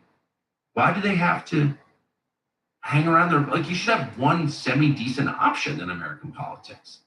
No? Right. And What are they doing here? Why are these people still here? we Leave. can find another island of misfits somewhere, and they can go 100%. right next to the first one. And No, but they if can you're hang into out. Stalinism, if you're into just like murdering people in faraway countries because it makes you feel like God, which is what guys like Frum and Crystal and John Bolton, that's what they're into, of course. They're like impotent with tragic personal lives, but they feel powerful because they get to kill Ukrainians. We have a party for you. It's called the Democratic Party. Like, what are you doing here? Right? Well, and this for the neocons in general, this is actually where they came from originally, and the reason they came out of the Democrat Party, and this is sort of the tier ones, of like Irving and the rest, came over the Vietnam War. Until Bush, And so, the you guys are Republican going had anti-war. never We can't started have a that. war. We need the war. We need the killing. We need the destruction. We need the. I'll just call it. I mean, it's demonic. It's demonic to want that level of death. I've been in China. I've been to Vietnam. I've been to Russia. I've been to many of the places affected. Poland, obviously, that's been affected. That's where my family comes from, and it's horrific. It's an actual atrocity. Well, of course, but the atrocity is the point. That's what you realize. And then you realize the point of a system is what it does. And so for us, when we talk about the point of a system is what it does. Point of a system is what I it like does. that. I've never heard that. Have you heard that? Yeah, that's sort of that's not mine. That's been going around. But if you think of it, if a system has a problem, well, then that problem will be fixed in maybe the next iteration or the next version of the system. You push out an update, not like CrowdStrike, but an actual fix. You would do something to fix your system. This is why the Constitution has amendments. It said, maybe we didn't quite get it right. We're going to allow you guys to amend this thing, and as you go and work things out, maybe you need to. For example, one of the early fixes in that system was the presidency and the vice presidency. This idea that the second most vote getter would be this vice president led to an administration that was just too factious to work together. So fine, they came up with a new system where we now have sort of. I don't know. I don't think I said now, but I catch myself because I'm not sure that's exactly what we have now. No, because they always hate each other. I've never seen a president and a vice president who didn't really hate each other. Yeah. And now, well, hopefully the next one. I hope that's true. There's something about the structure that makes it hard. And it does. And the other idea then is that what if you leave that flaw? What if the flaw is there and it's kept in every iteration, every update of the system, every version of the operating system that gets pushed out always has this 0-day flaw that's still in it, or 0-day exploit that's like hackers talk about. And so you might start to realize, wait a minute, what if that flaw that's creating this unwanted outcome actually is the real system? And everything that we've been told is just window dressing. Exactly. And so maybe the fact that communism kills 100 million people actually is the point of communism. Of course. And it's not equality, justice, diversity, DEI, peace, land, bread, does Lenin say any of those things? But if the point actually is the killing. And maybe if This next the chapter victims is are the disproportionately subversion of Christian, which Christianity. they have It been only lasts for a always, minute, 3 from seconds. French Revolution to present, maybe the actual point is opposing Christianity. Maybe a real enemy is There we Jesus. go. I'm just thinking. I mean, if the point of a system is what it does, and every so-called communist revolution, from the Maoist Revolution to the French Revolution to the Spanish Civil War to the Bolshevik Revolution, they all targeted Christians. And maybe that's the real enemy for them. The Christians are the ones that, so when we wrote on humans, we had done this like podcast series on Chronicles of the Revolution and China Files. And I was just sort of going through it from a history perspective. And it was Christmas break and I wanted some extra content up there. So let's just talk about communism. But then as we started going through each of them, we realized like a pattern just started emerging. And the pattern was always the Christians are the first to go. Whether it's under the gun, whether it's under the guillotine, whether it's under the knife. This next chapter is revolution and propaganda. Whatever it is, it's the Christians that are always lined up first, to the point where Robespierre, at the very end of the Terror, is executing nuns in the guillotine. I was about to say, it wasn't. The sisters of Copenhagen are led to in the streets of Paris. So I think you're the only person. So a French monarchy or a Catholic monarchy in France is completely overturned. The Notre Dame, by the way, another symbol which seems to be constantly under attack for some strange reason that can't help but notice. By the way, Michelle Obama also standing right next to it when it catches fire, sipping her champagne. Back in 1798, it gets turned over it gets deconsecrated as a cathedral. So it's deconsecrated as a cathedral and is turned into a temple of reason. So a temple to a not God, a temple to a demon, a temple to another figure that is not God, that is not worshiping Christ. So, and they hold these cults. They actually called them cults back then, the cult of reason. And so there were cult ceremonies that were held in Notre Dame. Now, of course, it's been reconsecrated since then. And there was a guy by the name of Napoleon that actually played a huge role in this. The same way that when churches went under attack in Spain in the 1930s, Franco plays a huge role in the restoration of the church. The same way that you see this in Russia, following the end of the Soviet Union, the end of the Bolshevik rule, the churches start getting built again, start to get reconsecrated, et cetera, et cetera. You see this happening again and again. Well, it's sort of interesting you mentioned that because, I'm 55, so I was here for it. The entire American left, to one extent or another, very few explicitly, but all of them, in effect, supported the Soviet Union. And they defended it, even sometimes will attack it, but effectively they defended it for the entire length of its existence from, October 1917 to August 1991, they defended it. And then and they kind of were agnostic about Russia in the turmoil period. They were happy to loot it, which they did. But it was only when and they weren't against Putin, it was only when he started talking about Christianity that he became the enemy, the overriding enemy. Barack Obama in 2014 says Crimea isn't an existential issue for us, it's an existential issue for them. And he didn't give it his blessing, but in that sort of Barack Obama way, he was. Yeah. Right? Trayvon Martin could have been my son. So he doesn't come out and say it, but that's him putting out his comment. And in the Washingtonology that we have to do now, like the Kremlinology. So the Washingtonology is that, okay, when they put out a statement like that, so Obama's like the voice of God on their side. He isn't the one, he's the voice. And so when he puts out a statement, that's, okay, we're not going to do this. We're not going to worry about that stuff. Between Russia and Ukraine, who really cares? Not a big deal. We're going to go in. But then the anti-LGBT law comes out in Russia. And that's the moment that Pussy Riot starts going off, and it's totally funded, by the way. And then suddenly Pussy Riot's like in the US and they're on House of Cards, and then House of Cards goes from this, British sort of like fun, backstabbing kind of show to this like massive anti-Russia thing. And there's these scenes with the Putin character, the Putin stand-in, where he's saying, no, I don't actually feel it this way, but we must do this. This is the way. And like they're teaching that Russia has become this anti-homosexual country, and that the entire point of the Russian government is to drive out homosexuality It's just not true, by the But way. also, who cares? And it's also like, Who cares? I mean, I don't understand. Like, why is that our business anyway? and suddenly everyone in DC, the same way that the West Wing, Oh, I know. you know, set the show. I mean, Aaron Sorkin reference again. Big L to those guys. Two good men, so good. That the same way that the West Wing set the stage for the Clinton years and beyond, so it's this like this you know, this fake perfect version of the Clinton presidency. Then House of Cards sort of became this new mindset shift that was pushed. You must hate Russia now. You must hate Russia, but specifically not because they're doing Russian things like maintaining access to their Black Sea fleet, which, duh, you know, of course they're going to do that.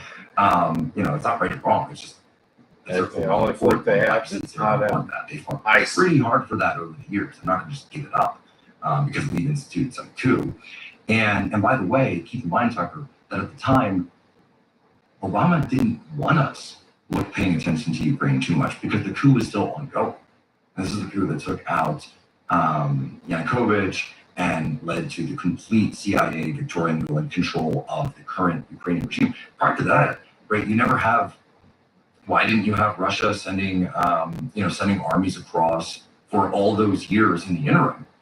They wanted it so bad. Why not take it? The Ukrainian army didn't have any NATO support back then. The Ukrainian army didn't have any constitution.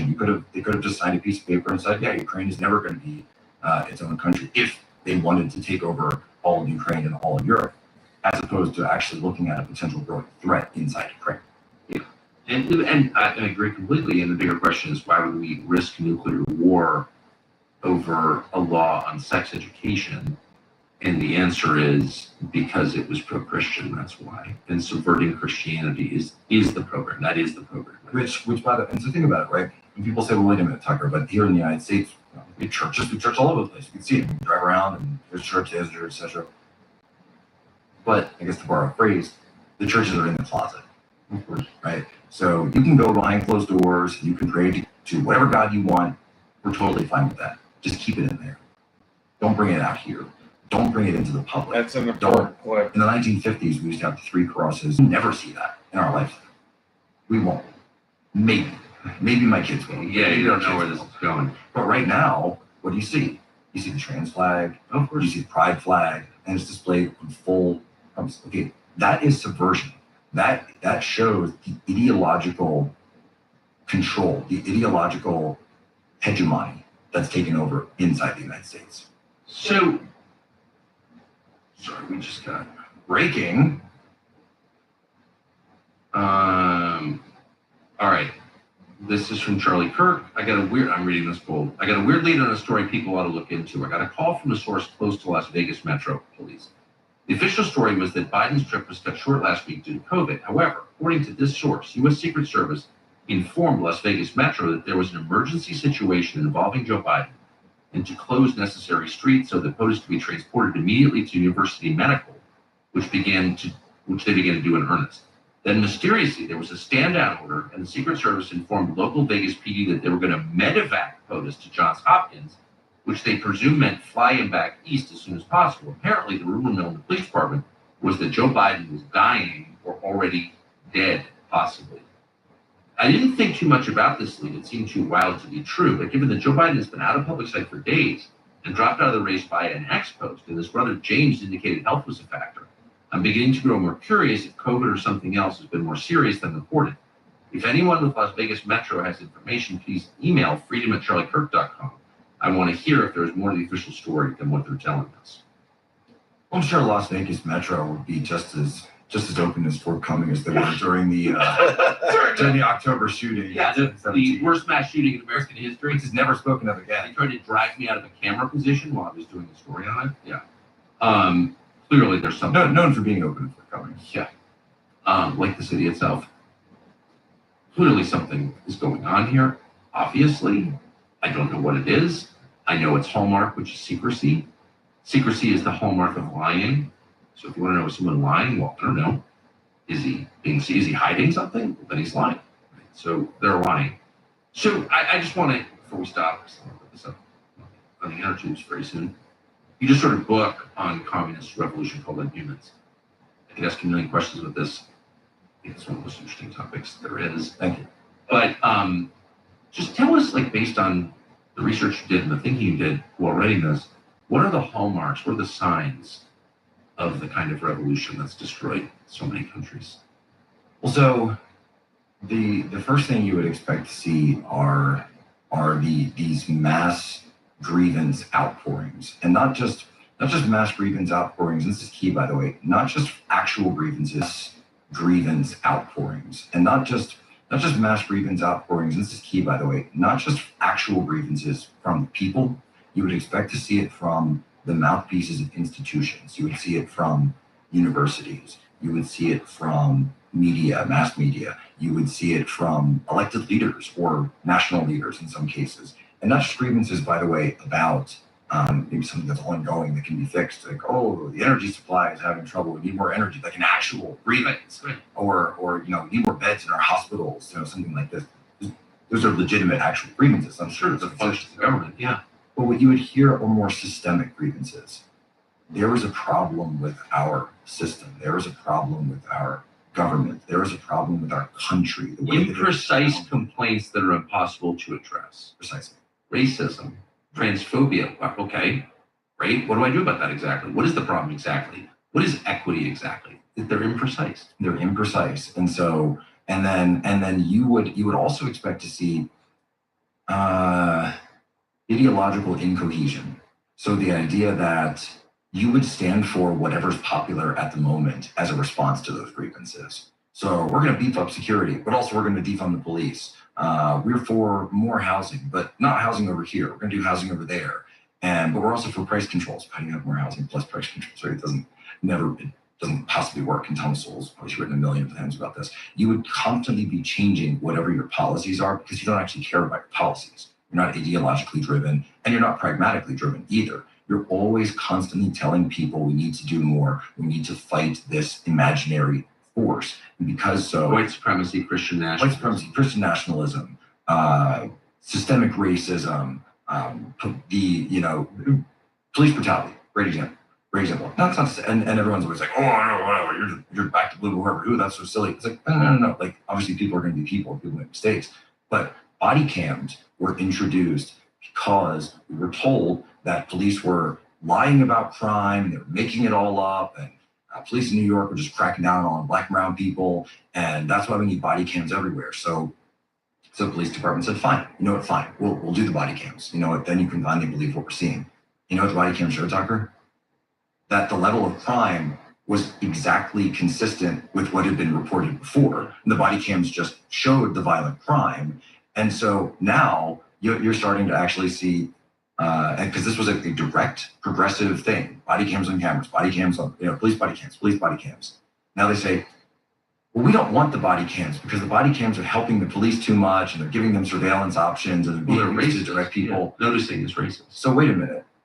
You said you wanted this specific thing. We gave you this specific thing, and now you're against it because it's helping us. So were you actually for truth? Right. Were you actually for noticing things that are going on in reality? Or are you driving towards something else? Do you have something else that's hidden? And so what's underlying and what we found out in the book, of course, is it's always the overturning of whatever government is in place, whatever power is in place, whatever system is in place is completely overturned. Spain, for example, Catholic monarchy. France, Catholic monarchy. Both of those had to be overturned. Both of those were usurped. And as you said before, these attacks on Christianity are a hallmark, a direct hallmark. So what we see in the United States, well, start slower, right? Because in the United States, you have a problem. You don't have the haves and the have-nots. The separation between oppressor and oppressed is harder in the United States because in a lot of the countries in the past where they've tried this, you have this sort of pyramid structure where you've got a couple of people at the top that are doing really well and a lot of people at the bottom that aren't. And so people at the bottom attack people at the top. That's Marxism. Marxism is a tactic. It's not an ideology. It's not a belief system. It's just a tactic that's used to get all these people down here to fight those people up there. Exactly. No one ever read Das Kapital, and the whole thing is, it's nonsense. It's right there. It's clean nonsense. Yeah. And what you do in the United States then, because you realize, wait a minute, we've got this more of a diamond shape, right? So in diamond shaped society where you've got this middle class, you say, okay, we've got these people in the middle, and they're already kind of fat and happy because they're doing well, and you've got kids and yards and suburbs and all this.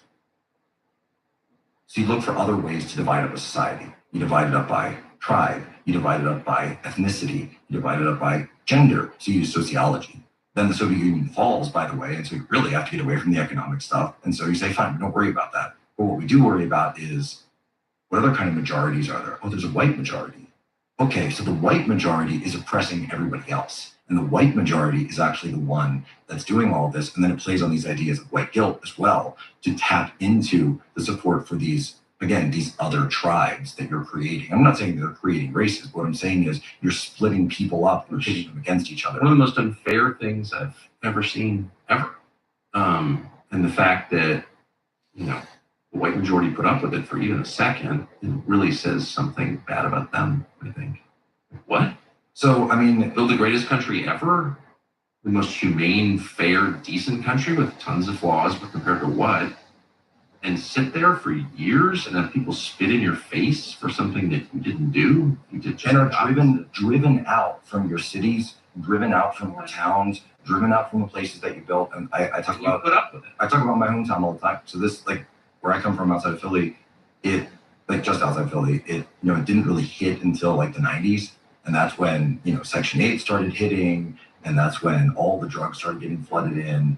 And like right after we left, it becomes a sanctuary city. So illegals were already bubbling up, but then it's like officially becomes a sanctuary city.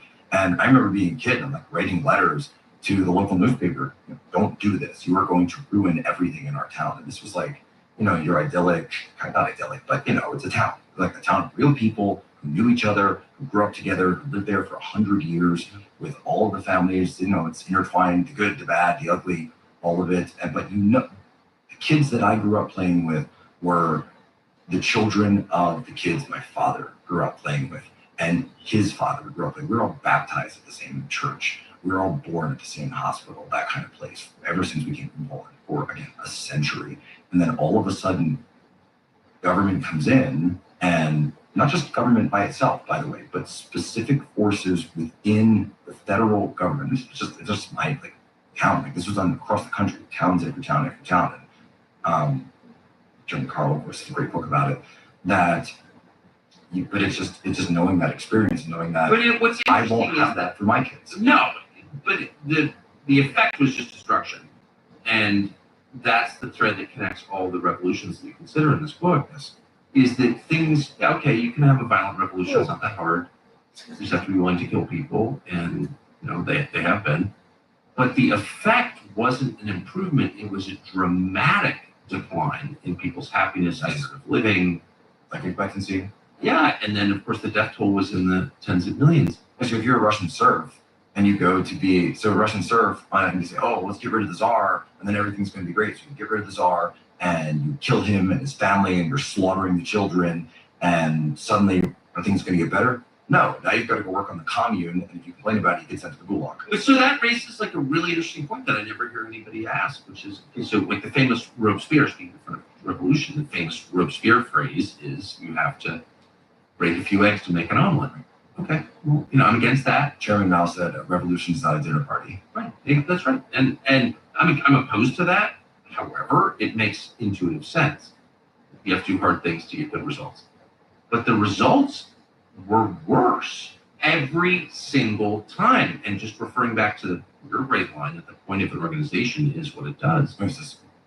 Rather, a system, then maybe making people suffer was the whole point. So this, and we talk about this in the book.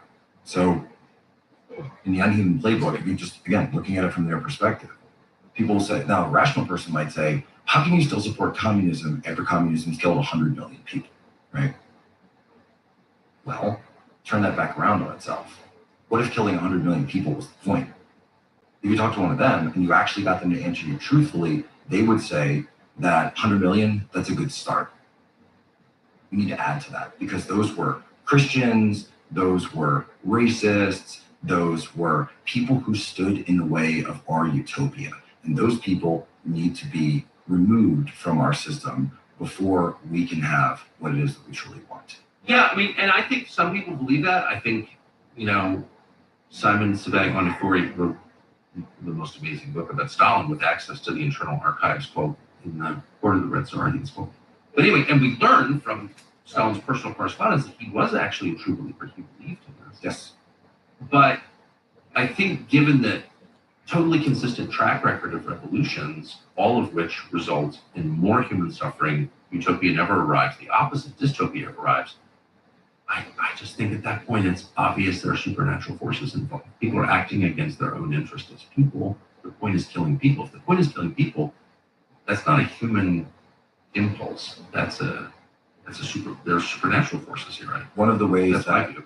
and you talk to Spanish Catholics about this, like Spanish Catholics have their eyes open, I should say, which I have, and my wife and I went and visited the Valley of Fallen in research for this book, and we walked around and we saw where Franco's original grave was and all of this.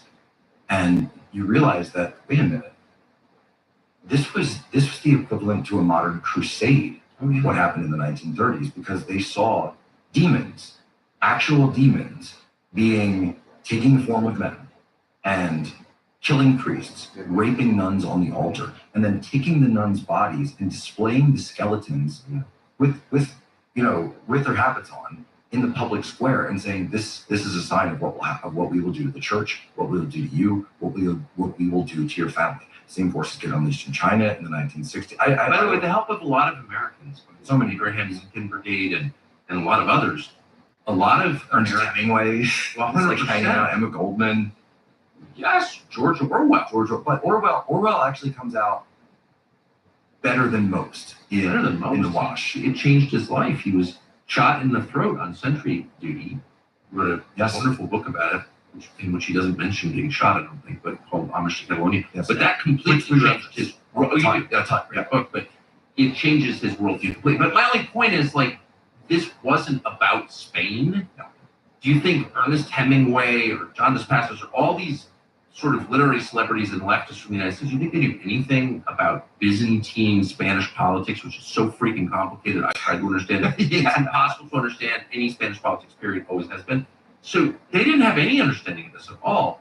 They were drawn by an instinct. It's the marketing. Toward darkness. No, they were not. Well, so it's rooted in romanticism. So it's this idea of, in the same way that it is Luciferian, right? So the original. So Lucifer says, I can do better than God. Look what God has created. Look at all these problems. Look at things aren't going well. I don't like this. I can do better than God. I will create utopia on earth. And so this is what leads him to rebel against the throne. This is why Lucifer comes at God. And God, of course, destroys him because he's God. So Lucifer and the fallen angels become the demons. And the demons realize that, okay, you can't make open war on God because God will destroy you. So what do? You attack his creation. Yeah. So if God's connection to his creation is through the human heart, then that's where you strike. So you take over through the heart. And C.S. Lewis, of course, Screwtape Letters, all of this, talk about it, how this is how you are able to infiltrate the human heart. And when you infiltrate the human heart, you can suddenly turn it into these madmen, the actual demonic control of individuals through these ideas of what we are doing is for the greater good. What we are doing is for the future. We are smashing the old, and so you require these propaganda operations again and again and again, over time, to be able to get people to commit some of the most horrific, again, in raping nuns on an altar. Oh, yeah. The bayoneting of the Romanov children, bayonets against children. The little girls, they were shot, they weren't. Little girls and boys, they were also shot and bayoneted. Yeah, but they were almost all. The testimony that came out much later was they were almost all of them alive. Yes, the shooting stuff. One of the reasons for that is, and it's horrific to say, but so this is they're in the Ipatiev house in Yekaterinburg, and they say the guards aimed too high, because the kids weren't tall enough. The first volley, they see their parents being killed, and they say, by the way, that Alexandra, the Tsarina, that she died making the sign of the cross as her children lied there. And just remember, a lot of the ruling class of Russia supported this crap. Well, they supported it. They said, "Oh, we need to go along. We don't want to upset the boat. We don't want to." It was the Black Lives Matter. We don't want to be politically. And by the way, Tucker, you see this again and again. You see it in the French Revolution too, where Louis goes along with it. Louis goes along with it and says, "You know what? Yeah, these are fine. These are just some reforms. They're just." And at first, it was just like you know some what, tax Jack, we stuff. just need sentencing reform. Just criminal. Yeah. So the next stage is they release the criminals. Oh yeah. Right. The criminals go in, and this is anarcho-tyranny. So anarcho-tyranny comes in. By the way, not to necessarily destabilize the country or inflame the country. Anarcho-tyranny is used to pacify the middle class. So the criminals are out there, and you're supposed to just sort of keep your head down. Oh, the planes have all been shut down again, so I can't fly today because CrowdStrike passed a bad update. Oh, okay. And you just accept more and more and more. I lived in that neighborhood. Totalitarianism over and over and over. You accept more violence over and over. And I guess the answer, and we do, by the way, give some hope at the very end of all this, is that it doesn't have to be this way. We actually don't have to live this way, as a matter of fact. Every person has the ability, whether it's within your own circle, within your own town, or perhaps you've got a big platform, or you're someone like Trump who's running for office. You have the ability to actually change things. And we talk about like local libraries and parks and recreation centers. I know it sounds kind of silly, but it's like your local communist. They're looking at the public library, and they know that if I can get into that library and I can get that front row of books that comes in every time you walk into a library. Currently, it's pretty much every public library in America, by the way, right now. That's how infiltrated we are. You will be hit with political propaganda on racism and DEI and all of this and transgenderism when you first walk in. So when children walk in, why? Because the communist recognizes that as a note of power. So the communists will take it over. They will infiltrate it and they'll take it over. Then look at the Parks and Rec department. So, I get that, there's like this conservative response to say, oh, drag queen story hour. But it's like, but do you understand what's going on? Do you understand you're looking at a system? Do you understand you're looking at a system that's playing out exactly how it was designed to play out? Because the point of the system is what it does. So that your local communist is looking at that Parks and Rec department saying, I've got to get in there and I've got to start indoctrinating the children. And I've got to turn the children against the parents. Because again, that's exactly what they do every time. And so you're sowing the seeds for this eventual takeover and total power. Yeah. And if you can't recognize what happened 9 days ago as a watershed, they shoot Trump in front of all of us. You don't see that as a turning point. And think of it. So Trump's assassination attempt, Steve Bannon locked up as a political prisoner. Peter Navarro just gets out as a political prisoner. The palace coups of sitting leaders. The next chapter all of this is political all of prisoners. this, literally to the letter, And has the last happened before. The only point is, if you're just sitting there going with the flow, saying, "Oh my gosh, I can't understand what happens next," no, all of this is happening. I'll tell you exactly what happens next, and it gets really dark if people don't fight back. Jack, thank you.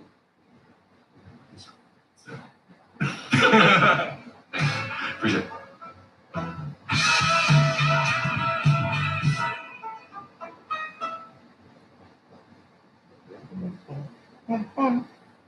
Well, that is this episode. We're done. Some interesting facts we come out with.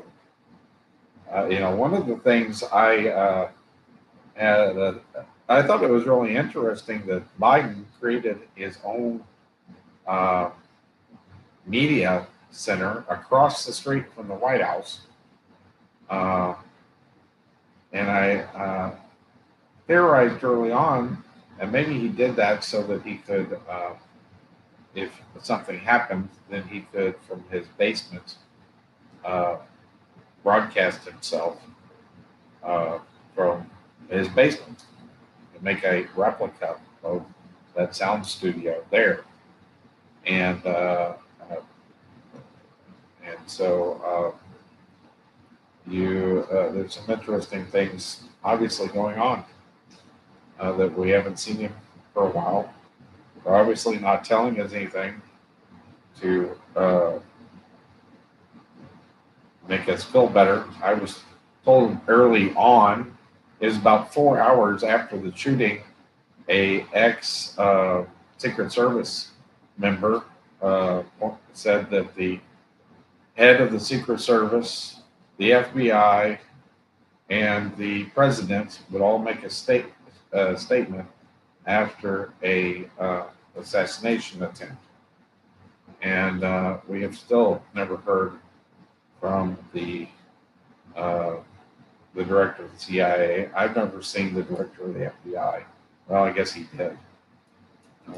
I just haven't seen it. But that night, we had the field agent from Philadelphia or Pittsburgh, from the FBI and the ATF, and then the head of the state troopers for the Pennsylvania. They spoke, and that was all that we got. There's still some interesting things. He didn't have any ID on it. Whenever that he was found, wasn't mentioned. Like I said, the guy who videotaped him on the roof, even when he got shot from behind a tree, he was hiding behind a tree. He didn't describe it as a ladder. It was like the steps, the ladder attached to the building, the roof access, the exterior roof access. And he describes the police officer climbing that ladder and then falling back. There's so many inconsistencies here. It's just very strange. But, it is a good point. It's always about destroying Christians.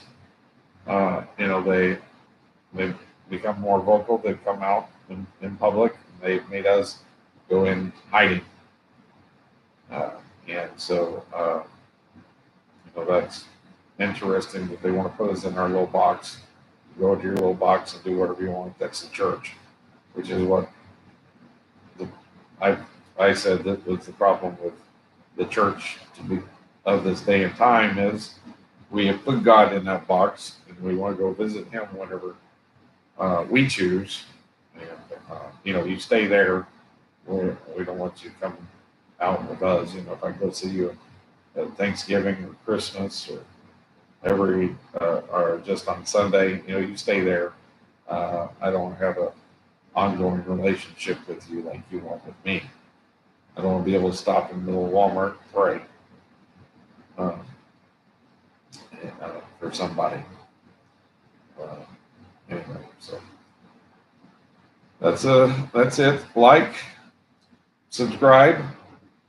Especially Tucker didn't put that at the end of this one. He's had trouble with some of his videos. We had trouble with 58 of our videos were taken down at one time. And the only way you can see them is if you're subscribed to our channel. So subscribe to the channel to make sure that you don't miss our videos. Share our videos. I'm not on social media other than True Social or YouTube, but I'm not on Facebook or any of the others. So share this on Facebook so that others can see that.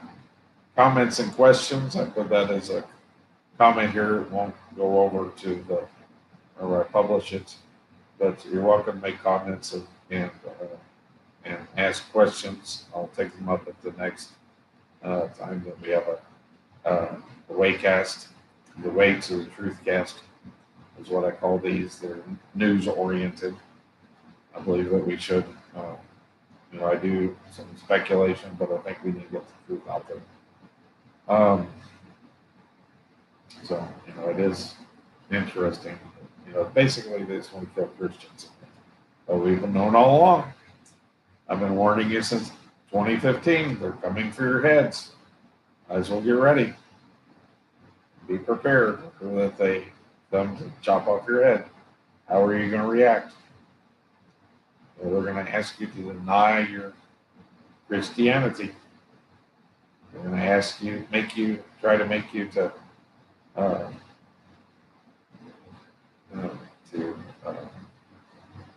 blaspheme, but you need to be prepared. So hit the ding-a-ling so you can get notifications so you can see these things live. And I appreciate all those people who have watched it live with me tonight. So I hope you enjoyed this public viewing with me of Tucker Carlson's latest interview of John Posobiec. And so with that, I'll say good night.